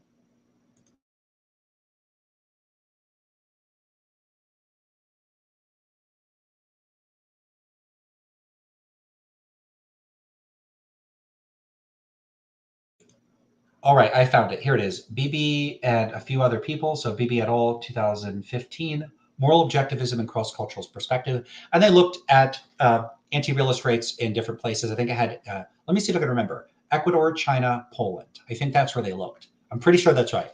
So you could go look up the paper and have a look. Let me know if I got that right. So they found actually similar rates of realism and anti-realism in all of those cultures.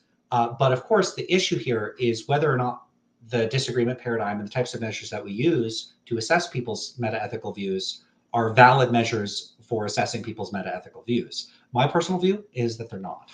Now, I'll get to that, but first we could take a step back and raise this point. This is a point some people might say is, okay, so look, we don't need to look at the average rate or the overall tendency towards realism or anti-realism in these populations. So long as most people in most of the populations, if you give them 15 or 20 moral issues, if they pick even one of those issues, if they pick the realist response, they're a realist, because moral realism is the view that there are stance-independent moral facts. It's not the view that you think every moral issue, every moral claim is a claim about what stance independently morally right or wrong, or that every moral issue has a stance independent answer to it.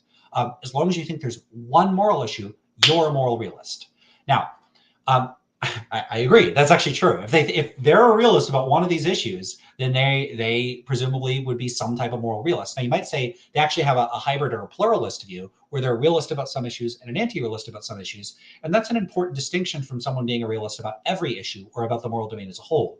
So, and I do think that that's important and worth noting. Philosophers have historically relied on this notion when they talk about moral realism, that if you're a realist about moral issues, you're a realist about all moral issues. That to be consistent, you'd have to think of the moral domain as in distinctively realist terms with respect to every moral issue. And if people turn out not to think that way, that's an important discovery that is not typically a feature of any known metaethical theory I know of. I've never heard of any philosophers endorsing metaethical pluralism. There are some hybrid accounts that would maybe be consistent with that, but not explicitly and directly in those terms. Okay, so that's a potential concern. There's two ways of responding to that. The first is to point to the best studies that have subsequently been conducted. And these are studies that attempt to account for, accommodate, and resolve a lot of the methodological problems that appeared in the Goodwin and Darley study. So what are some of those problems?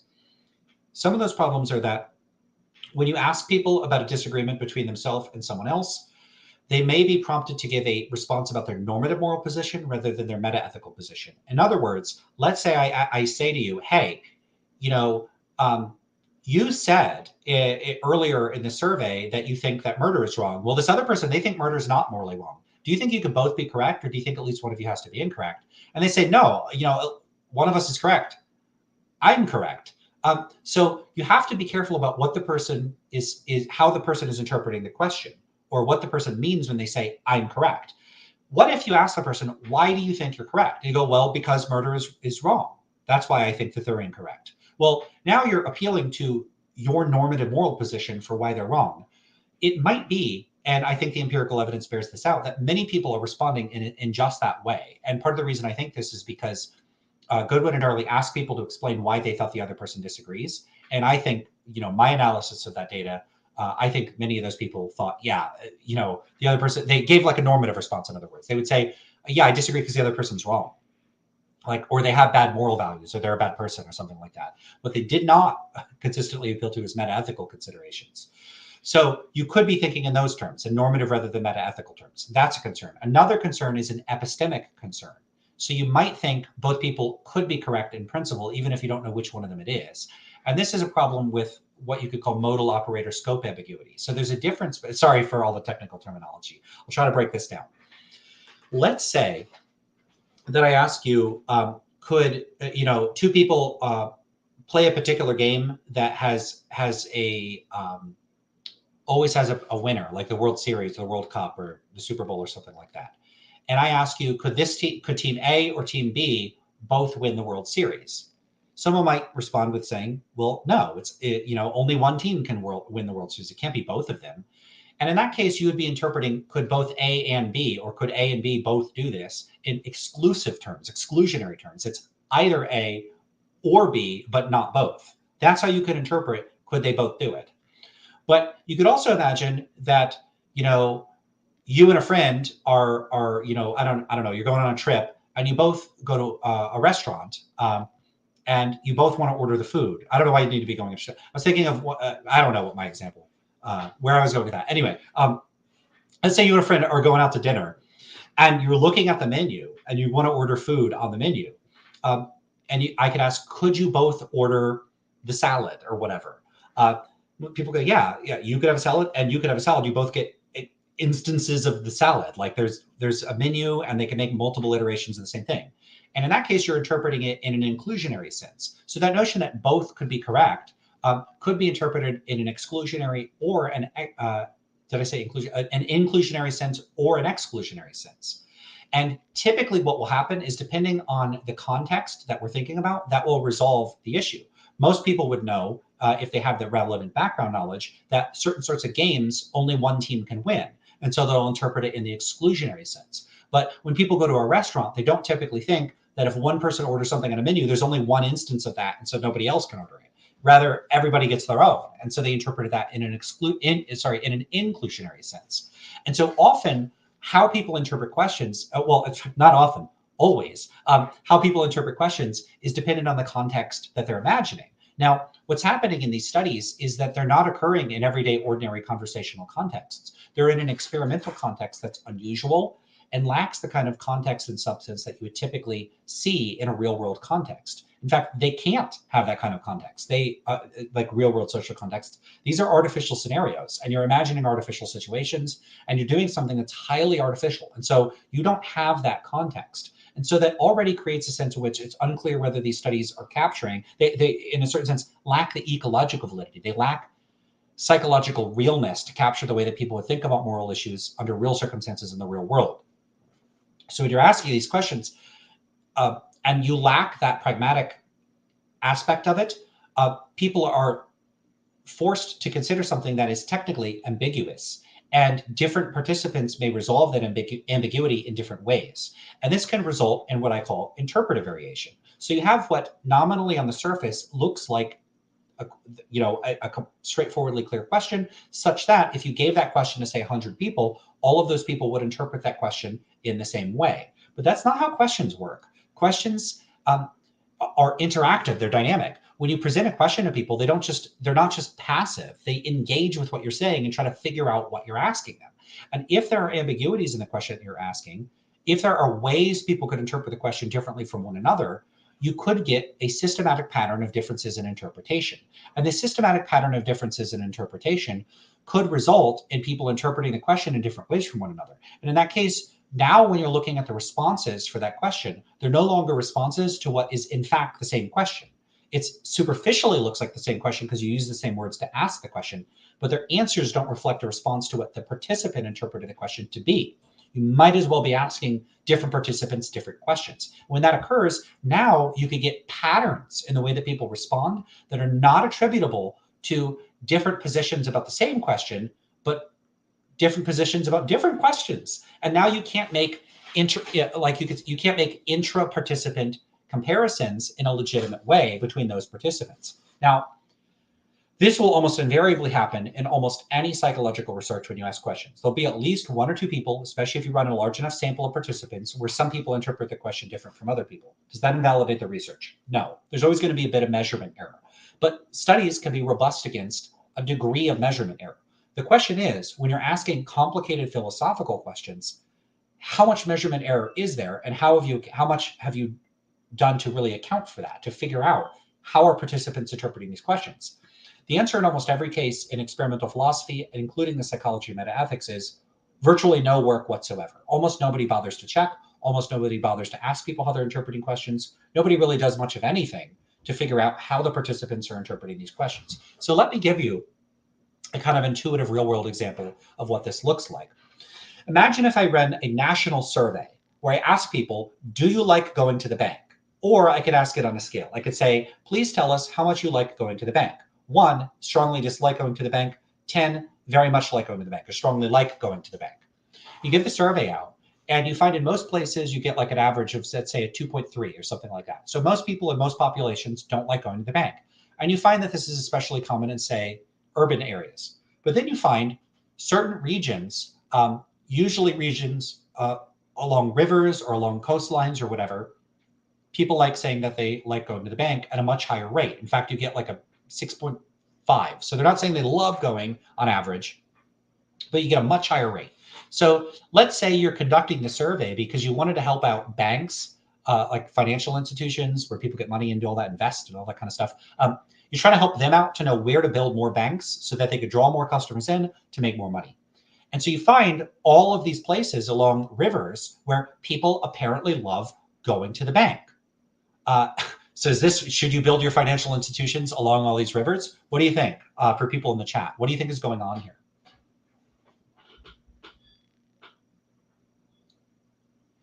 Okay, I'm not seeing an immediate response, but what if the people along the rivers are interpreting the question to be about whether you like going to a riverbank? If that's the case, it could be that people are interpreting the question different from people that are interpreting it as, yeah, exactly. So someone says this. People are conflating riverbank and financial bank. Exactly. So it could be that people are just interpreting the question differently from one another. And so does that show that people along rivers like going to the bank more than people in urban areas? No, because that's effectively equivocating about bank or being extremely ambiguous about bank. Are we talking about banks, a financial bank or a river bank? Apparently the people along rivers, so we could go and find out, we could go and ask people, what kind of bank do you have in mind? We could even make it really easy, give them a picture of a financial bank and a picture of a river bank and ask them. And what if we find in the urban areas, it's 98% of people say pick financial bank. And in the river areas, it's like 70% of people pick river bank. So now we could find out what let's say we could pair that with their particular responses. At that point, like to whether they like going to the bank or not. Now we could figure out how much people like going to river banks and how much they like going to financial banks. We could start to pull this distinction apart. Now, that's a really simplified example. In the case of questions about metaethics, they might be more subtle than that, and they might be more subject to more than two possible interpretations. It could be a lot more complicated than that. And so this is something that I think goes underappreciated when you're asking subtle and complicated questions about philosophical issues, is that interpretive variation may be a big deal. Now, that was a long tangent to address that methodological concern. What I want to address before I raise more methodological concerns with these studies is that more recent research has sought to correct for as many of these methodological problems as possible. And this resulted in a study that put together a whole bunch of different paradigms, not just the disagreement paradigm, but several other paradigms. And the participants did all of these different paradigms. So by paradigm, I just mean different methods or ways of soliciting people's metaethical views. So that I think they might have had 7. It was quite a few. This is a paper by Pulsler and Wright called Antirealist Pluralism. And I think the subtitle is like a new approach to metaethics or folk metaethics, something like that. Let me pull up that title so I can give that to you. All right. Oh yeah, that was right. Anti-realist pluralism, a new approach to folk metaethics. So I'll post that in the chat. And this is a great paper and you should have a look at this. So what they did in this paper is they did a variety of things to try to increase the degree to which participants understood what they were being asked about, and they tried to modify the wording of the questions to minimize confounds. So they tried to modify the wording of the questions to minimize the normative confound, which is people misinterpreting the question. Well, sorry, I shouldn't say misinterpreting. People interpreting the question in ways that were not intended by the researchers. I don't want to say misinterpreted, because a lot of this could be inherent ambiguity in the question, and it's not so much that the participants are making a mistake, but that the question is just difficult to articulate in a way that can be reliably interpreted in the way intended by the researchers. Anyway, so the normative conflation would be interpreting the question to be a question about your normative moral views, not your meta-ethical views. That's a problem.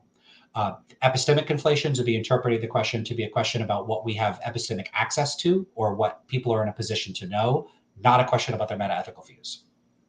We could go on down the list. There's a variety of other potential methodological problems that could afflict these sorts of questions. In fact, Polzer and Wright, I don't remember if it's this paper or another paper, they say, look, the normative considerations may loom so large in people's psychology that it might be impossible to fully eliminate that as a potential confound. So there's always going to be this question of how many people are interpreting the question in the disagreement paradigm and other sorts of questions to be normative rather than meta-ethical. So they try to work around that by modifying the instructions, by providing more robust response options in the questionnaire, by giving people a little bit of training and drawing the relevant sorts of meta-ethical distinctions, and giving them just basically more work to demonstrate that to both develop and then demonstrate that they understand the questions that they're being asked. Now, do I think that they do enough to really show people get the meta-ethical distinctions? I don't think so, but they go much further than previous studies. And so it's much less likely that this research is, that the results of the studies can be attributed to to unintended interpretations of the questions. Again, I avoid that term misinterpretation, because I think a lot of this sometimes is researchers not appreciating just how difficult these questions can be to frame for people. And I don't want to say that the people are misinterpreting so much as not interpreting as intended. Okay, so they devise all these different paradigms. What do they find? They found that consistently, about 3/4 of participants across the paradigms reliably favored anti-realist positions. So the best designed study that we have found that a majority of the participants favored anti-realism. And they didn't just find that the participants favored anti-realism, they favored it in a very consistent way. So one difference between this study and the Goodwin and Darley study and other previous studies, there's Wright, Grangi, and McWhite, and a few other studies, is that the participants, in most of the cases for some of these paradigms, it was only 0 or like 1 or 2 issues that they varied, that they deviated from their otherwise consistent anti-realist response. So does that show that most people are anti-realists? Again, I don't think so, for similar reasons. There's going to be questions of stimulus sampling. Now, this is partially potentially attenuated by the fact that they ask questions about morality in general and not just questions about specific moral issues. So they varied both whether they were asking about morality as a whole and whether they were asking about specific moral issues, which would be subject to that stimulus sampling issue. Now, asking about the moral domain as a whole, I think exposes it to some other potential problems. It could be that when you ask about morality as a whole, that people are unconsciously or consciously thinking of prototypical or like exemplars of the moral domain, making judgments about that. And so it could be a kind of an under the hood stimulus sampling issue. So I'm not convinced that really shows that there isn't a potential concern with whether people are making judgments about the moral domain as a whole. So, okay, so that's one potential concern. But, okay, so there's that stimulus sampling issue. We don't know whether people are really being realists consistently anti-realists about all moral issues, or just the ones that they asked about, or just the ones that participants are thinking about. That's one potential concern. The other obvious concern is generalizability from the populations that were sampled to the populations of the whole world. And that's a case where I think that they face a bigger challenge. So they drew on a student population, and they drew on a population of participants on MTurk. Now, this is Amazon's Mechanical Turk. There's some demographic information we know about both of those populations. The first is that Beebe and Saccharus's paper about moral relativism across the lifespan finds that people in the typical college age, so we could say between 18 to the mid to late 20s, that those people are disproportionately likely to give the anti-realist or relativist responses to the disagreement paradigm in other studies compared to younger populations and older populations. So since Polzer and Wright were relying in part on student populations, that means that they had a population that was disproportionately likely to give anti-realist responses compared to everybody else of other age groups within the same demographic groups. So that's one point of comparison. The other is that previous research by Goodwin and Darley has found that there's a pretty significant correlation between religiosity and endorsing moral realism. And their other parts of their sample were drawn from Amazon's Mechanical Turk. Now, work has shown that people from Amazon's Mechanical Turk in the United States are, across many dimensions, fairly representative of the US population. But one area in which they differ that's reliably emerged in the data, I don't know how reliably, it's been at least 2 or 3 studies I've seen where they draw attention to this, is that they're disproportionately likely to report being atheists or agnostic. I think that the rate I saw in one paper was about 30 to 40%, whereas as far as I understand, and again, this is from the 1 or 2 papers that I read on this, the rest of the population on average, it's only about 10%. And so it could be that they're not representative of the rest of the US population in terms of religiosity. And so because they're more likely to be atheist or agnostic, they're more likely to be anti-realists for whatever reason that causes people to be anti-realists. You could probably have a pretty good intuitive sense as to why that would be fairly plausible. So what that might mean is that the populations in their sample are disproportionately likely to be anti-realists compared to other populations. And so at present, we just don't have good data on how people in other cultures and people outside the populations that they sampled would respond to the same questions under the same kinds of circumstances. So we just don't know. What we do know is that this particular study does find, if the participants interpreted the questions as intended, a high rate of anti-realism within those particular samples, implausibly within the populations that they come from. So it looks like we can at least point to instances in which it may be the case that there are large numbers of anti-realists in particular populations. Again, I have methodological qualms even about this kind of study. And there's one that I alluded to earlier. Now, I talked about how when philosophers pose questions to non-philosophers, this can prompt them to think about issues in ways that they hadn't previously.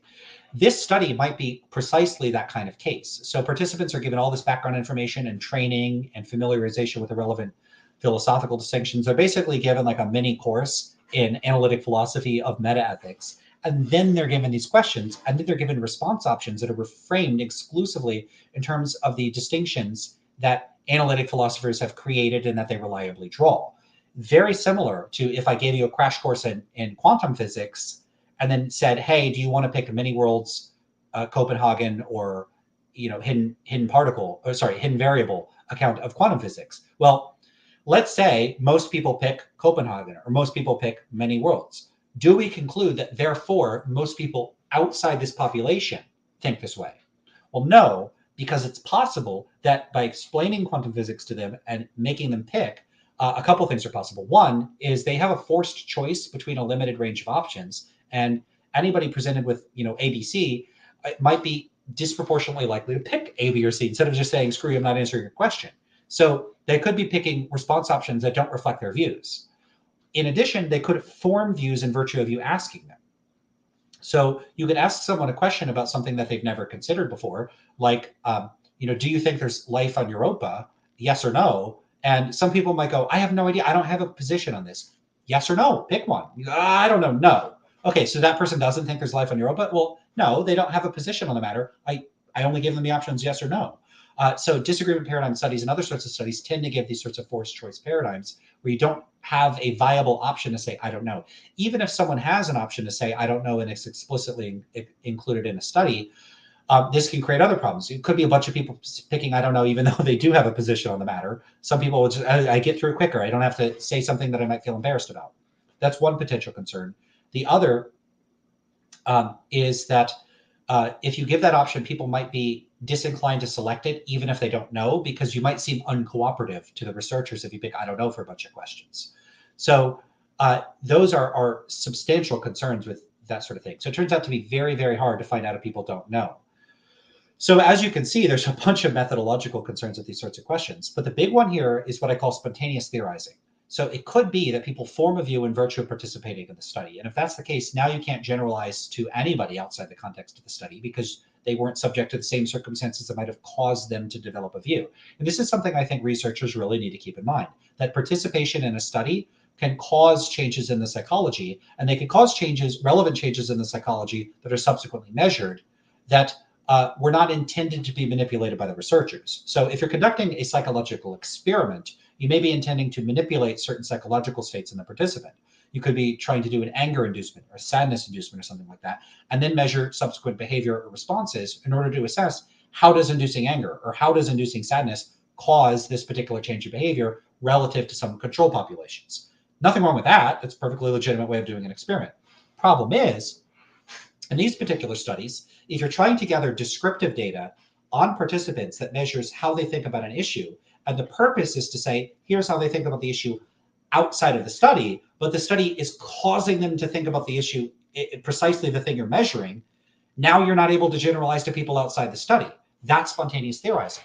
And my concern about this kind of study is that it's causing the people to develop or express meta-ethical views that either don't reflect what they actually think or reflect what they think because you cause them to think that in the context of the study, and now we can't generalize outside of it. And so this puts us in this kind of paradox. So you have this problem, which is that it might not be possible to get people to interpret questions about meta-ethics as intended without the kind of background, like careful work that they do in that paper. And it really is good work to really get people to carefully consider and understand what you're trying to ask them. You know, it's the same thing. Let's go back to the example of quantum mechanics. If I go and ask people with no training in physics at all, do you endorse the many worlds or Copenhagen interpretation of quantum mechanics? They can't give me a meaningful response because they don't know what those are. And plausibly, they don't have a view on the matter. Now, let's suppose I think that they have an implicit view on the matter. Okay, how would I find out if they have an implicit view of the matter? There might be a variety of tools and methods. One thing that would not be a good way of finding out if they have an implicit view, or that is you could say pre-theoretical view. That is, suppose you want to measure which position on quantum mechanics they take prior to studying and learning about quantum mechanics. If you want to do that, one way that's a very bad way of finding out is to teach them quantum mechanics and then ask them. Now, you could ask them, you know, okay, now that you've learned about quantum mechanics and it turns out you endorse the many worlds view, is that the view that you endorsed before you knew all this stuff? Like, think back to your memory. Is that the view you held all along? And then learning about it, you developed the vocabulary for articulating that position? Even if they said, yeah, that's what I thought, people don't have reliable memories in this case. They might, you know, engage in a bit of memory revisionism and think, yeah, that's what I thought all along, even if it's not. So the problem here is you can't figure out what people thought without having been exposed to an idea by exposing them to the idea and then measuring their response to it. So that's not going to work. So if we face these two issues, if you don't explain it to them, you can't get a valid measure because you can't be confident that they interpreted it as intended. And if you do explain it to them, then you can't be certain that explaining to them gives you reliable access to what they thought prior to you explaining it to them. You can't measure it that way. Like, it's just not going to work. So who would say that? What are you referencing? And also, hi. Let me know what you're referencing. I'm going to take a quick break and I'll be right back. I just need to grab a drink.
All right, I am back.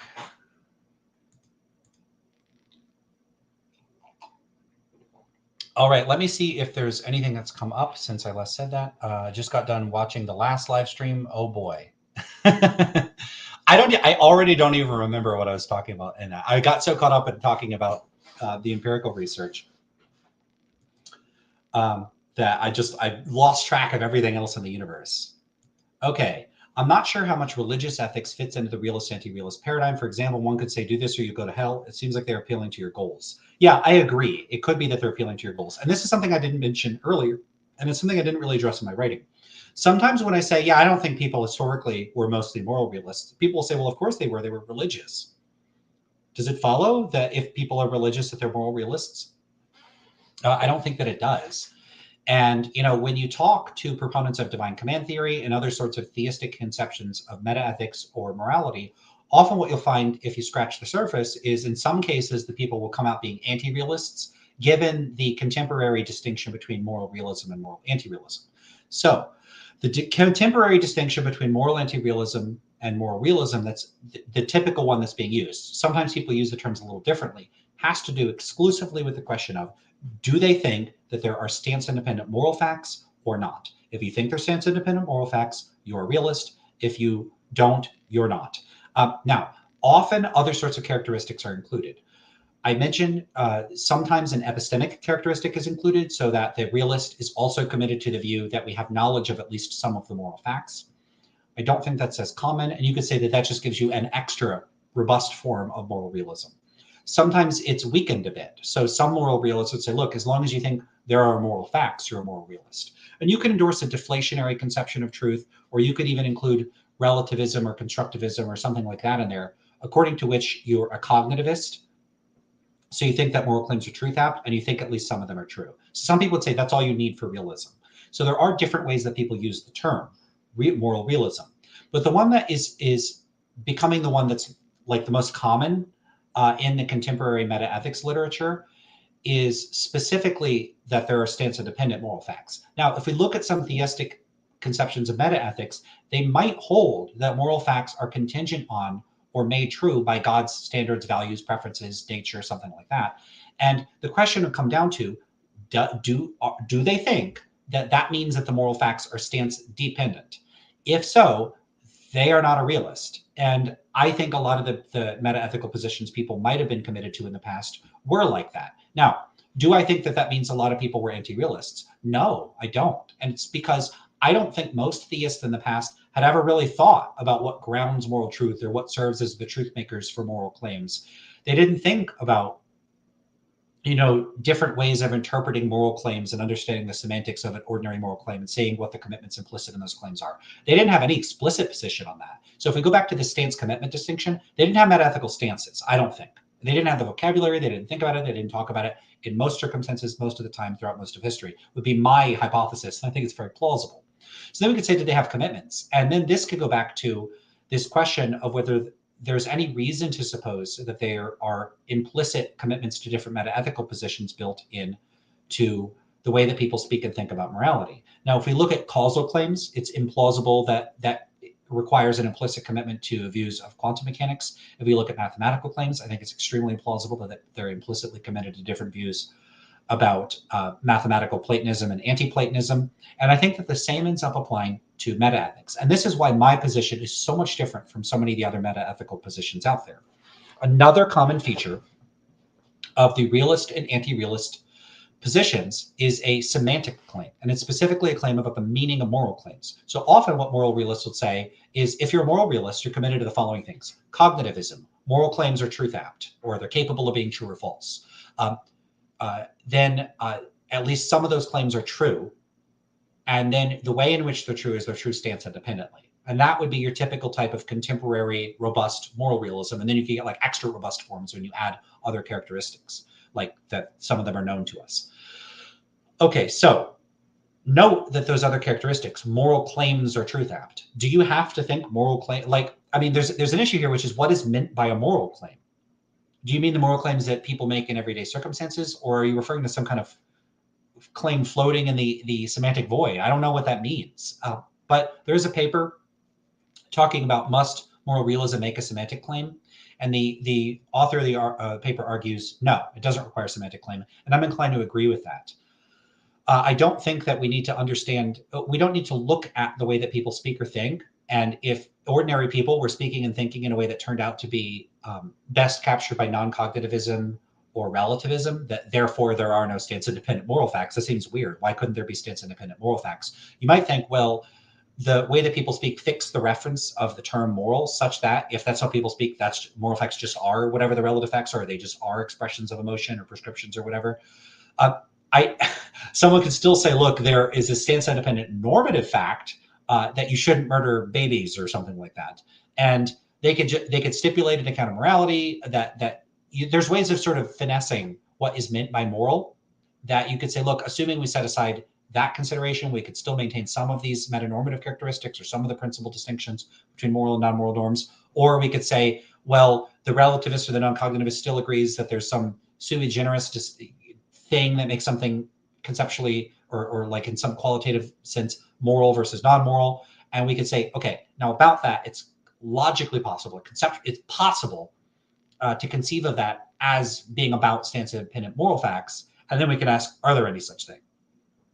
So you could still pose that question in a way that might be able to circumvent some of the features, the discovered features of the way that moral language works, depending on your view about how language works. If you have this sense that, look, if you're doing that, you're changing the subject, then maybe that would be a problem. But different people can have different views about, philosophy of language and language of meaning. I tend to take claims like moral claims are truth apt to be an empirical claim about what people mean in everyday contexts. And then I take that to be a rather strange claim for a couple of reasons. One, I don't know how philosophers think they could know a claim like that from the armchair if that's the kind of claim they're making. If it's not the kind of claim they're making, then I don't know what they mean by a moral claim. So, I take moral claims to be, okay, here's what would happen if you ask a philosopher, what is a moral claim? They'll say, like murder is wrong. Okay, murder is wrong is not a moral claim. Who's making the claim? In what context is it being made? How could we possibly assess murder is wrong as a moral claim outside a context of usage?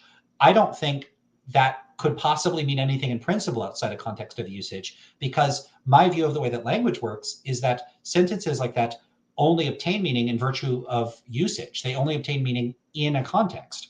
And so decontextualized sentences they're not meaningful. Like they literally don't have any meaning at all. And so their meaning is just indeterminate. There's just no way to determine what that sentence could mean. And I just don't take that to be a moral claim any more than I take the word tiger to literally be a tiger. That would be absurd. And so moral claims I see in a certain sense as a type of behavior. It's something that happens in the real world in a real context. And the thing about that is, if we wanted to know what people meant in this context, because I don't think words or sentences mean anything. I think people mean things, and they use words or sentences to convey their meaning. We would have to ask a psychological question about the intentions of the speaker. In other words, I take something like murder is wrong to only be meaningful in a context of usage, and the only way to assess its meaning is empirically. It's the only way. We're not going to be able to figure it out in some non-empirical way. And I don't think that we have any particularly good reason to think that there's any single unified answer across all instances of what we could specify as moral claims. So in other words, we could find real world instances of someone saying murder's wrong, abortion's wrong, lying's wrong, stealing's wrong. This is good, that is bad, morally speaking. That's abominable, that's atrocious, that's terrible, that's evil.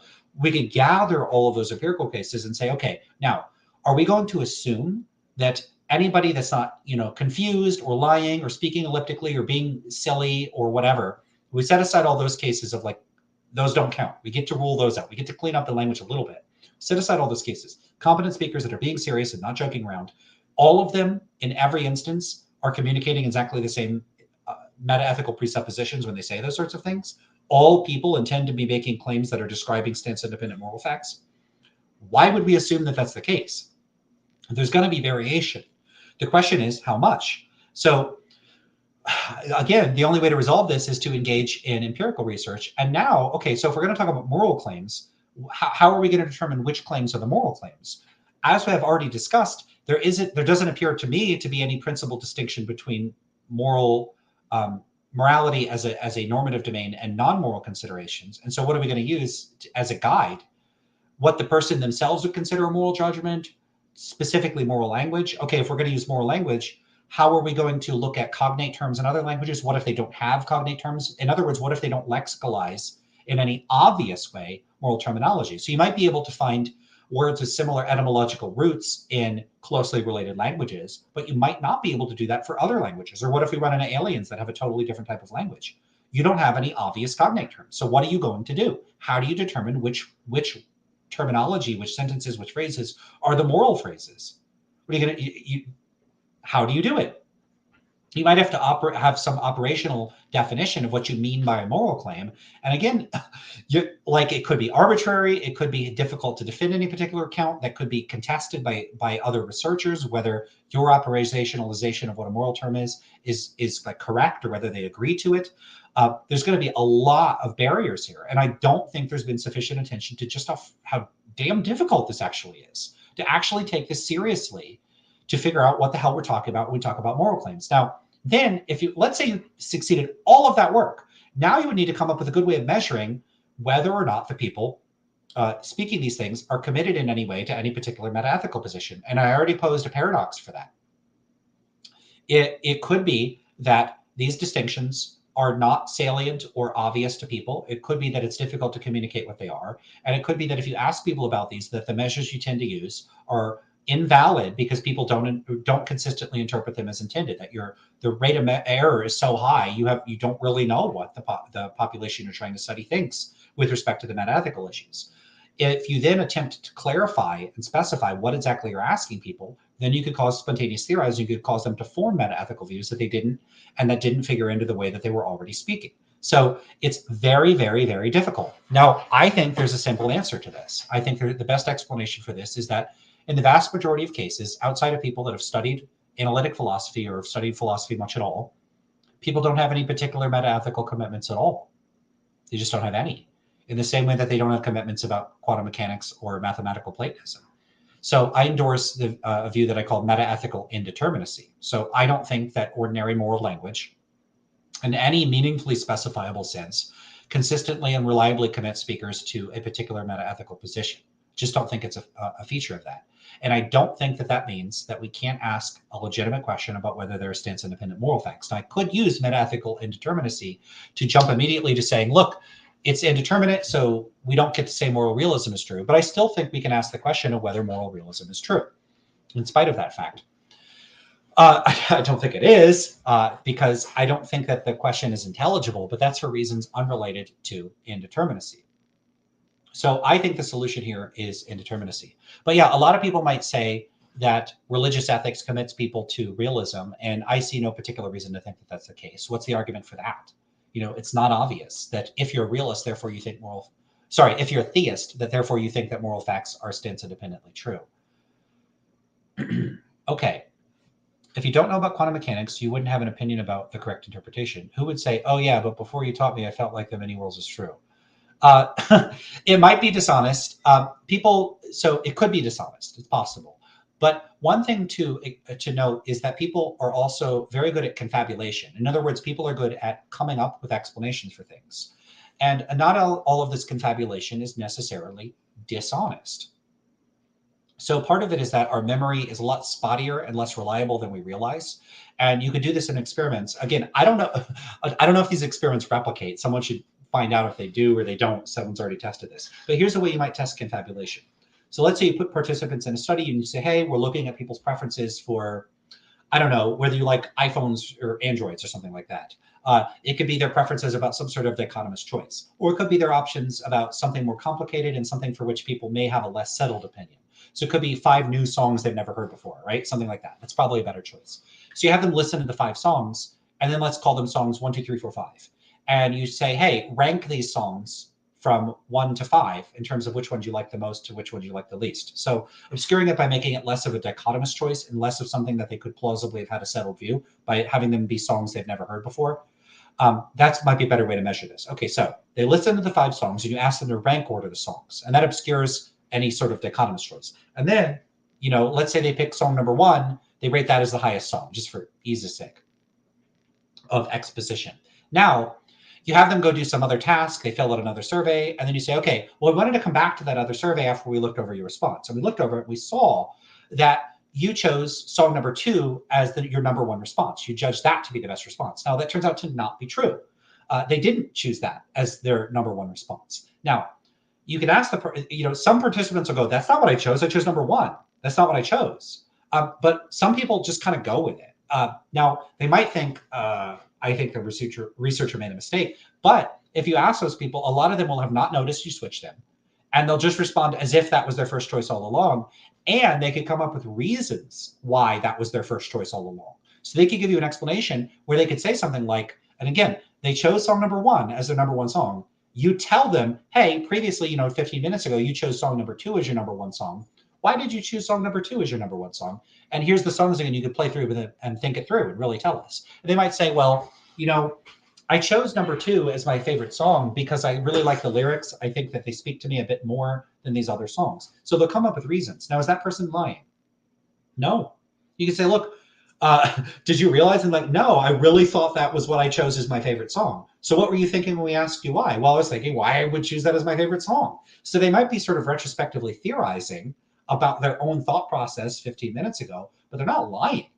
They just didn't realize that's not what they chose. So this kind of capacity for confabulation can account for people's judgments in these sorts of scenarios without those people necessarily being dishonest. But that's an excellent question. That was something worth bringing up for me to address.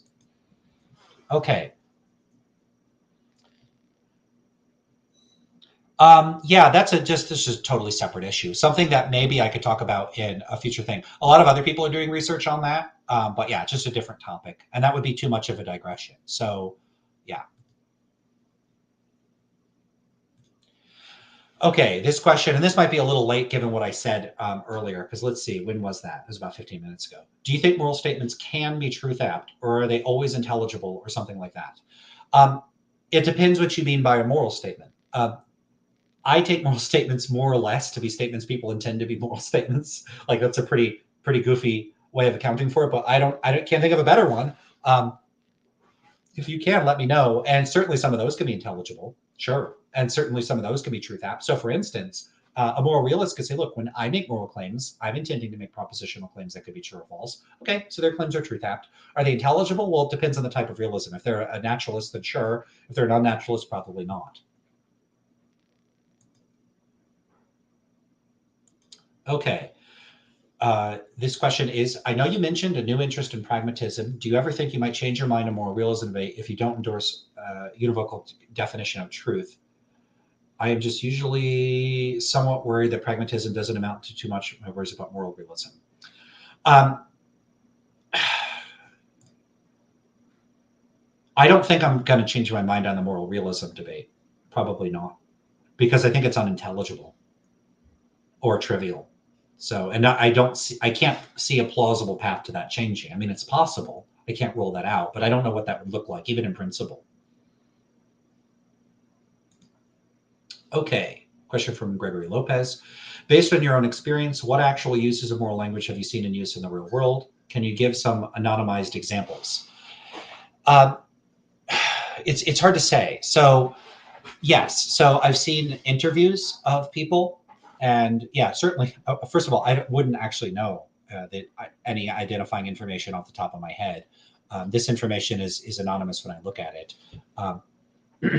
But yeah, so you will on occasion, and I've asked people questions about like how they interpreted these questions. It's not the case that when you ask people about questions about metaethics, like to explain them in sentences, that 100% of the time it's just totally unintelligible, or they totally didn't interpret the question the way you intended, or they're just not able to tell you what objectivism or relativism is. On occasion, people will say things like, if you ask them, hey, what's moral relativism? And they'll say it's the claim that moral facts are true or false relative to the standards of individuals or cultures. That's a great definition. Or they might say, yeah, objectivism is the view that moral facts are true independent of our values or our attitudes towards them. Pretty good definition. So you will on occasion get people that give good definitions. They appear to show a pretty good understanding of the relevant concepts. I see no reason not to think that those people don't have meta-ethical positions. Some people do. The question is whether people typically do or frequently do. And I think the answer is they don't typically do, and they frequently don't. So yeah, some people are going to have commitments to the sort of standard set of metaethical positions. They just are. They might have read philosophy, they might have talked to someone, whatever. And certainly it's the case that it's not like you have to read specifically what philosophers say in order to come to these conclusions. People can independently arrive at certain philosophical positions without having talked to anybody else. So that is going to sometimes happen too. So certainly I think that there are some people out there that are meta-ethical relativists or individual subjectivists and culture relativists and error theorists, non-cognitivists. And there's some people think that way. For the most part, I don't think people have much in the way of meta-ethical positions at all. It's just not something they think or talk about. Actual uses of moral language. So this is, as far as, okay, so if I say they're not typically using it to express meta-ethical claims, what are they using these claims to express? Most of the time, there's a normative element to it. And so when people say things like murder is wrong, they might be using them in part to express certain attitudes or feelings, in part to convey imperatives, and in part to express beliefs. In some cases, depending the content of the belief might differ. But one thing that's important to recognize about the way that people use language is that in many contexts, the language is used in argumentative and persuasive contexts. So a lot of what people are going to be doing with language is using it to try to, if not directly, then indirectly convey certain characteristics about themselves. And in many of those cases, they might be using language for rhetorical or persuasive purposes as well. And in those cases, what they mean, it might not be so much a question of like what the propositional content of the statement is, because the statement might be better understood as, hey, I want you to hold this particular view. You should hold this particular view, something like that. You might say that that's a type of non-cognitivism. I wouldn't call it that because I don't think it's the purpose of it to, well, I mean, you might call that a unique type of non-cognitivism, which is something close to like Hare and close to views about viewing moral claims as imperatives. The problem is that I think in these cases, it's often, I don't know how often people do that. I don't know how often the primary or exclusive content of a moral statement is purely argumentative, like you should hold this view. In those instances, that might be a type of determinate non-cognitivism. There might be instances of that, but it's an empirical question how often that occurs. But I do think an important and under-discussed element of this moral language is the degree to which it's used in argumentative and persuasive contexts. The other thing about that is you can make a distinction between whether or not that expressive and non-propositional element of the moral claim is intended to be a feature or is used to be a feature of the sort of semantics, like it's part of the meaning of the sentences, or whether it's conveyed by the pragmatics of the context in which it's used. If it's the latter, and you could have this like cognitivist pragmatism and cognitivist pragmatics and cognitivist semantics or whatever, you could try to draw that distinction. I don't even buy the distinction between semantics and pragmatics in the first place. But if it's conveyed pragmatically, I think that creates a lot of issues for saying that that's what it means. Because saying that that's what it means, are you saying that's what it means semantically? Or are you saying that's what it means outside the context? I think a lot of the questions about what people mean are implicitly underwritten by a commitment to a view of language and meaning that I don't endorse and that I don't think is true. And so a lot of the questions themselves might be fundamentally misguided.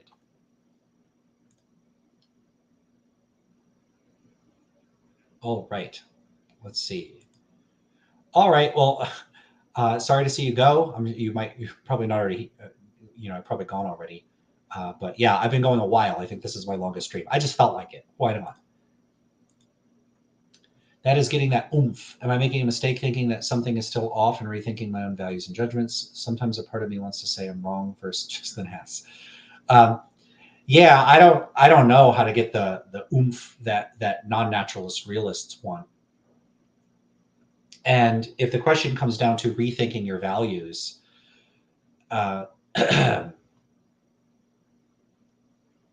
yeah, I don't see any issue with rethinking your like you could, because as long as you're committed to certain sorts of more foundational norms, for instance, you could be committed to a norm that you want your moral values to be logically consistent with one another. You could find a logical inconsistency with two of your values, and then you could try to achieve reflective equilibrium by resolving the inconsistency. Does that require realism? No, it doesn't. You could think, am I making a mistake with respect to, you could say lower order instrumental moral values. So you could be committed to the view that we should endorse this particular policy, or you should act in this particular way. Like you could think, yeah, generally speaking, white lies are okay. And then you could reflect on it and realize that given your more fundamental values, like you should minimize unnecessary harm, that it turns out white lies, you could find out empirically, it turns out white lies actually typically cause more unnecessary harm than they prevent or something like that. And you could come to revise that view. But you'd be revising it with respect to your own values. You could call that something like Humean constructivism, and Sharon Street has written about this. And so there's nothing inconsistent with an anti-realist revising or reconsidering their values in light of their more foundational values. So something like that. So you could always consider your non-instrumental values and moral beliefs with respect to your instrumental values and attitudes with respect to your non-instrumental ones, and revise them in light of those, and like adequate reflection and that sort of thing. Do you think that there are objectively good chess moves? Not meant as a gotcha. I'm an anti-realist. No, I don't think there are objectively good chess moves. I think that chess moves can be good or bad only relative to some standard. And that standard, in most instances in which we would be talking about chess moves, would be with respect to the goal of winning the game. But I don't think it has to be a feature of winning the game. Sorry, I don't think it has to be a feature of playing chess that you have to be intending to win the game. Let's say you're playing a game, a very high stakes game. Like, I don't know, you crash land your plane and you get captured by an evil dictator, running some dictatorship somewhere, and they force you to play chess with him. And you played 2 rounds of chess already, you won both of them. And it's very clear they're going to kill you if you win the 3rd chess game. They're getting pissed off. Should you win the chess game? Well, I would certainly try to lose on purpose. And I might try to deliberately make it a little challenging, but leave enough openings that they eventually win or something like that. Now, we could say, relative to the goal of winning the game, I'm making a bunch of bad moves. We could say relative to the goal of not getting myself murdered, I'm making lots of good moves. And so the problem here is that good and bad, these evaluative terms and normative terms more generally, I think they're only intelligible in a non-relative sense. I don't know what it could possibly mean to say that they're good or bad in a way that stance independent. I just don't think that that's intelligible. Any more than I think something can be tasty independent of how it tastes, or a shape can have sides, like it can have a certain number of sides independent of how many sides it has. Like, what would that even mean? So I don't think that there's any sense in which you could have a stance independent moral fact that isn't in some way reducible to some descriptive fact. So you could say by objectively good, I mean facts about what is conducive to winning the game. Sure, there's facts like that. Are they irreducibly normative? No. So the way to unpack that would either be to make it trivial by converting it into a descriptive claim, or to make it relative.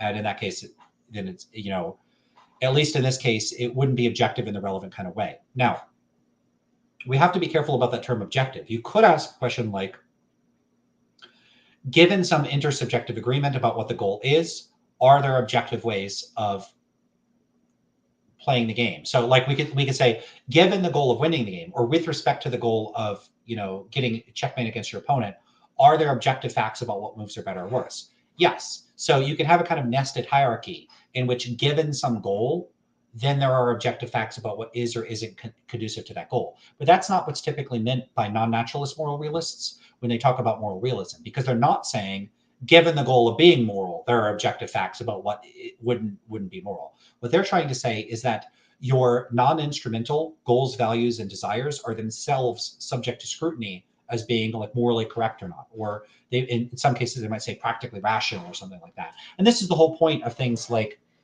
Derek Parfit's Future Tuesday argument, where Derek Parfit is trying to illustrate. So in this argument, you have a person that they know that, like, for instance, I don't know if I could recall exactly what the scenario is like, but they're going to go have some sort of procedure done, like a dental procedure, something like get a tooth pulled.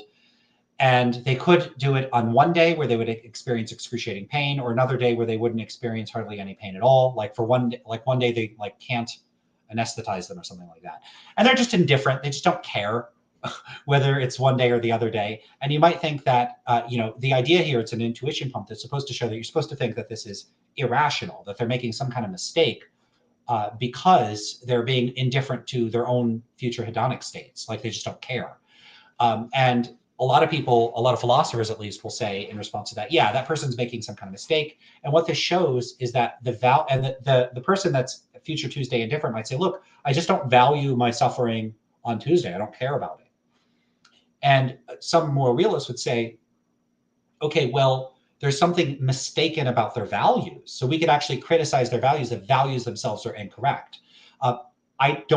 I think that's just total nonsense. So I don't think values can be correct or incorrect at all. I don't even think it's not just that I think it's not the case that their value is incorrect in these circumstances. It's not what I'm saying. I'm not saying if you value something, then it's correct for you to act in accordance with that value, like non-instrumentally, like your fundamental values. I'm saying it doesn't even make sense to speak of values as being correct or incorrect. I see what one values as descriptive facts about the goals of the agent. It's like a psychological fact. So it'd be something like, I think chocolate tastes good. Like, I like the taste of chocolate. What would it mean to say that's irrational or you're making a mistake? What do you mean? That's a descriptive fact about me. It's a descriptive fact like my name is Lance. Imagine saying imagine I say my name is Lance. Well, I guess you could say that could be true or false, but imagine it was true that my name was Lance and I'm reporting the property of having the name Lance, and someone says, yeah, but the property is mistaken. What? Like, what would that even mean? How could the property be mistaken? A property of a thing isn't the sort of thing that's subject to evaluation as correct or incorrect. Propositions are subject to being correct or incorrect, but I could be incorrect if I say I value X, but the fact that I value X doesn't seem like the sort of thing that it would make sense to judge as being correct or incorrect. I just don't think values or preferences are subject to that kind of scrutiny, that kind of rational valuation. So I think it's a kind of category mistake. So it'd be like, imagine so I have blue eyes. Imagine someone points to me and says, yeah, the fact that you have blue eyes, it's incorrect for you to have that eye color. What is that? It's nonsense. It's already a fact that I have that eye color. So, okay, I've given enough examples. So I think that in a lot of these cases that we need to draw a distinction between objective in these senses that's not about sort of fundamental moral values, like whether those values can be correct or incorrect, or whether certain sorts of moral propositional claims, first order moral propositional claims, can be true or false, independent of the goal standards or values of an agent, or whether or not, given some specified goal or standard or value, something could be true or false relative to that goal, and then that could be objective. So the objectivity is nested inside a certain kind of relativity or conditionality. And what moral realists want are unconditional facts of this kind, not conditional ones. Yeah, so this comment, it seems like a lot of the questions philosophers are asking are anthropological. I agree. I just think that what people mean by good chess move is a move that's likely to win. That's an empirical question, I guess. Yeah, I'm not even sure there's a determinate fact of the matter about that. And I don't think it's the case that people always think that chess moves are exclusively reducible to what would allow one to win. So sometimes someone could call a move good. They could be like, that's an amazing move. That's a brilliant move because it's unexpected or it's surprising or it's elegant. So they might, in some cases, judge a move to be good for aesthetic reasons or for certain sorts of reasons that aren't reducible strictly to it being a good or bad move with respect to the goal of winning the game. It could be a good or bad move with respect to shocking an opponent or setting up a really cool trap, even if it's a pretty obvious one, something like that. So I don't think that people would always use the language that way in everyday practice. But even if they did, just because everybody uses a language a particular way doesn't mean that it's going to give you stance-independent normative facts. So, for instance, if everybody used moral language, like if they said a morally good action to refer to actions that are likely to, say, increase well-being, I wouldn't take that to show that people are committed to realism, because we'd still have to ask the question of what it is that makes those claims true. It could be that most people are relativists and then they happen to relativize their moral claims to the same standard. So like that's possible in principle. Okay, thanks for the reply. First heard your work through Kane B's channel, and I'm glad the algorithm told me of your channel's existence. Yeah, Kane B is fantastic. If you don't know who Kane B is, Kane B produces a bunch of videos on philosophy. He's been doing it for, I think I've seen videos that say 9 years ago. So this has been many, many years that Kane B has been making videos. And Kane B has a whole series on meta-ethics, a whole bunch of wonderful videos. One thing I could tell you about Kane B's videos that's especially good about them is that they address contemporary writing. So often they're framed in terms of having immediately read and built up a bunch of notes about papers that have been published fairly recently, so they're not super out of date. The other thing is that while Kane will offer commentary, analysis, and criticism of elements of the ideas, sometimes in the middle of the video, that's often reserved for, or typically reserved for the end of the video. And typically the portrayal is an attempt at accurately and charitably portraying the views on offer without really analyzing whether they're good or bad. And often you can't tell what Kane B's position about the issue is until he gets to that critical element. So yeah, check out Kane B's videos. They're really good.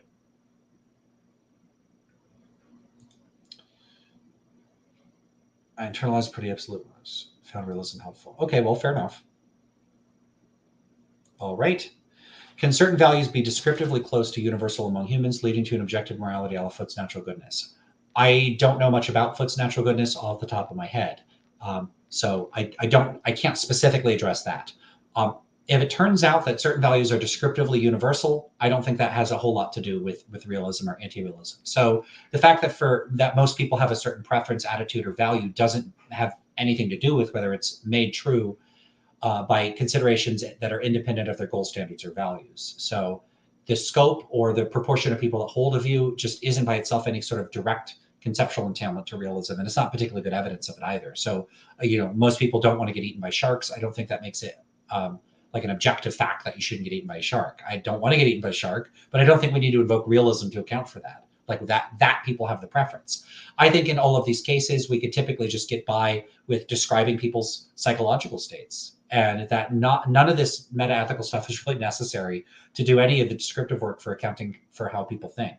I think we could account for it in, you could say mundane. I don't think it's mundane because I think it's interesting, but you could account for everything people are saying, doing, and thinking psychologically with respect to morality and normativity more generally without ever invoking the notion of moral realism. So I don't think that there's any set of observations that would indicate that people are moral realists. And that's actually something that reminds me of that I wanted to get to in the second blog post. I didn't want to read that blog post in its entirety, but I want to read one little passage to make a point, because one of the things I also didn't address that I addressed in the second blog post, look at this, it's been like almost 2 hours and I'm going back to the blogs, the blog post, is one of the things people might say, and people often say this, is, well, we know people in the past were moral realists because they were acting with respect to their moral standards. People were praising and blaming people. People were putting people in prison. People were doing all this moralistic stuff. So surely they were moral realists. None of that follows at all. So nothing about being a moral anti-realist doesn't mean you don't praise and blame people. It doesn't mean you don't engage in moral judgment. It doesn't mean you don't support laws. It doesn't mean you don't follow laws. It doesn't mean you don't write laws. It just, all of that is normative. It has nothing to do with meta-ethics. So here's the passage from the second blog post, which I do encourage you to have a look at as well. Okay, so I'd like to put forward the hypothesis that beyond such trivial differences as verbalizing one's meta-ethical stance, there are no substantive behavioral differences that are entailed by a commitment to moral realism or anti-realism, nor any particularly good reason to think that, in practice, a commitment to either position would be associated with, due to contingent features of human psychology, substantively distinct behavioral profiles. In other words, we should expect moral realists and anti-realists to speak and act more or less the same way as one another. Call this the behavioral irrelevance hypothesis about our meta-ethical beliefs and commitments. This is a notion I'll develop in future posts. My point in referencing it here is to draw attention to the claim that people appearing to be realists isn't very helpful unless there's a good reason to believe that particular appearances are indicative of realism. Again, beyond obvious examples like someone saying, I am a moral realist. I'm not sure there are any clear indicators of a commitment to moral realism or anti-realism. Now, so that's the quote. One thing I'll say about that is that the behavioral irrelevance hypothesis could be wrong. In other words, this is a hypothesis that realists and anti-realists act in more or less indistinguishable ways from one another, beyond those cases of saying things like, I am a moral realist. I'm talking about like observing their moral behavior, observing how often do they lie, how often do they steal. I'll have to get into the empirical research on the causal influences of priming people with realism and anti-realism at some point, because that seems to be inconsistent with what I'm saying here. So I'll have to talk about that sometime. I don't think that it is. But it could turn out I'm wrong. It could turn out that there are non-trivial, distinguishable patterns of behavioral differences between moral realists and moral anti-realists. Thing is, whether there are is an empirical claim, and moral realists don't do the empirical research to show that is the case. Also, even if they could, they would have to show that the same pattern of behavior reliably emerges in different cultural contexts historically, and they need empirical evidence that it reliably did emerge in those historical contexts. They're not going to have any of that kind of evidence. So they're not going to have representative samples to draw on, because most people historically, we don't have access to their behavior. We just don't know how they acted. We're going to have stuff written by historians who are almost certainly not representative of the populations they're writing about. We're just going to have no access to this type of information. So we just have no way of assessing the behavioral differences of people. So we can look at certain little indicators. So we could look at people talking about norms or morality in past cultures, and we could try to infer whether they were committed to realism by descriptions of their alleged behavior, which again, we can't check for generalizability. We can't check how robust this is. We can't do any experiments. We can't ask these people what they thought, because they don't exist anymore. So we can't do any of the stuff that you would do. Again, even when we can do all of those things, it's still extremely difficult, and nobody has convincingly demonstrated that people are more realists, even among populations that currently exist. So we remove all of that, all of those epistemic avenues to resolving the matter, and then we're going to make confident judgments. It's already absurd. It's just absurd to say that past people behaved as if moral realism is true. Now, maybe we could gather a bunch of information about how people behave now, look for differences in their behavior, find that realists and anti-realists via some valid measure, which again, we don't have valid measures. And according to me, I don't think we do. And I think I can make a good argument that we don't. We don't even have good measures of whether people are realists or anti-realists. And we certainly don't have ones that we've demonstrated have measurement invariance. That is, that even if they were valid in the populations in which they've been tested, it does not follow that they're valid outside of those populations. So that is already a problem. We don't have any good evidence that we have valid measures that are cross-culturally valid.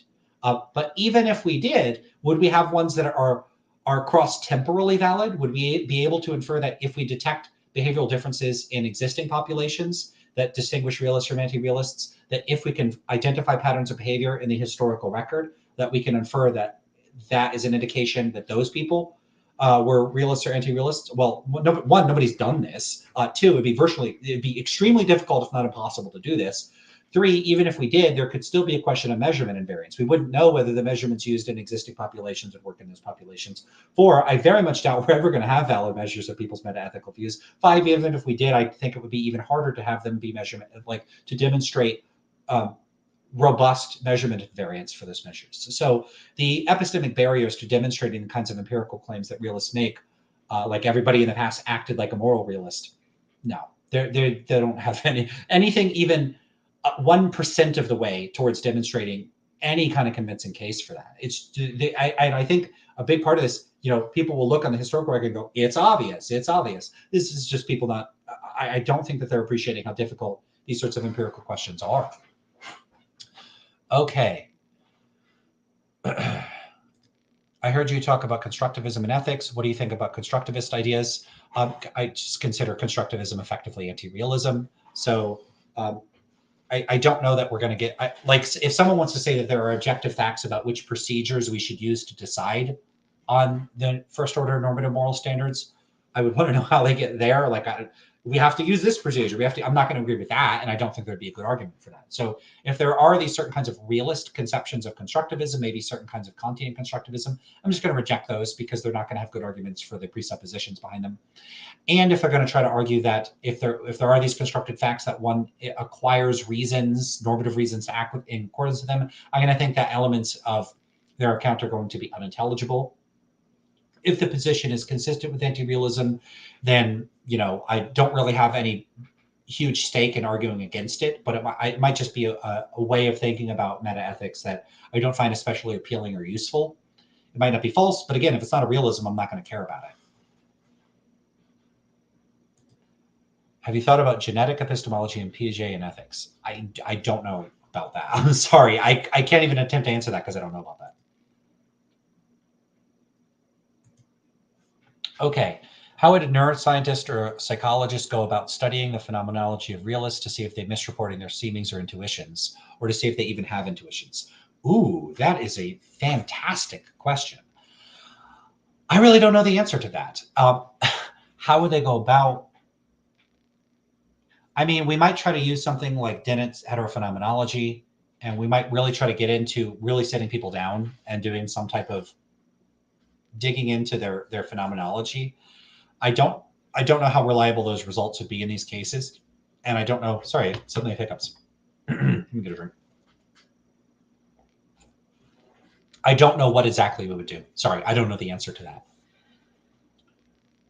I do think as an initial way of addressing this sort of question, one thing I'd really like to do myself, and I'd really like to encourage realists and anti-realists to do, is to really try to talk about try to do their best to report on their phenomenology. Because, one concern is, do realists and anti-realists, or at least some realists and anti-realists, have different phenomenology? Are moral realists having different phenomenological, are they having different experiences than me? Are they having phenomenology with different content than me?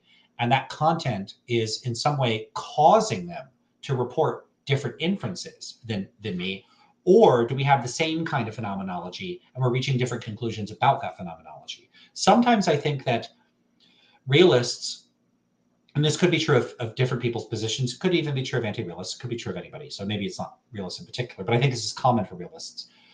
Will report something as being a feature of their phenomenology that strikes me as something that couldn't be a feature of your phenomenology. So someone will say it seems like a feature of their experience as something that's objectively true. How can something being stance independently true be part of the phenomenology? How could that even be the case in principle? It seems like some type of inference or a proposition. And it doesn't seem like the sort of thing that could be part of your phenomenology. So it could be in some cases, people are making illegitimate claims about what could be a feature of phenomenology. But the problem is someone could say, yeah, maybe that kind of content can be a feature of phenomenology and you don't have the phenomenology. Someone could say that. I don't know how I disprove that. Or they could say, I'm not doing that. Or they could say, they disagree with me that this is an inference about their phenomenology and isn't a feature of the phenomenology. So they could say, no, it is their phenomenology. They could say, I'm not making a mistake about my phenomenology. And I don't know what exactly we could do to show that that's the case. And they could disagree with my philosophical claims about what sorts of things could or couldn't be a feature of phenomenology on a priori grounds. What if they just don't agree with me about that? I don't know how to resolve that disagreement. So there could be some really thorny issues here that we wouldn't be able to resolve in any sort of decisive way about the contents of our phenomenology. Yeah, it's a tough question. I don't know.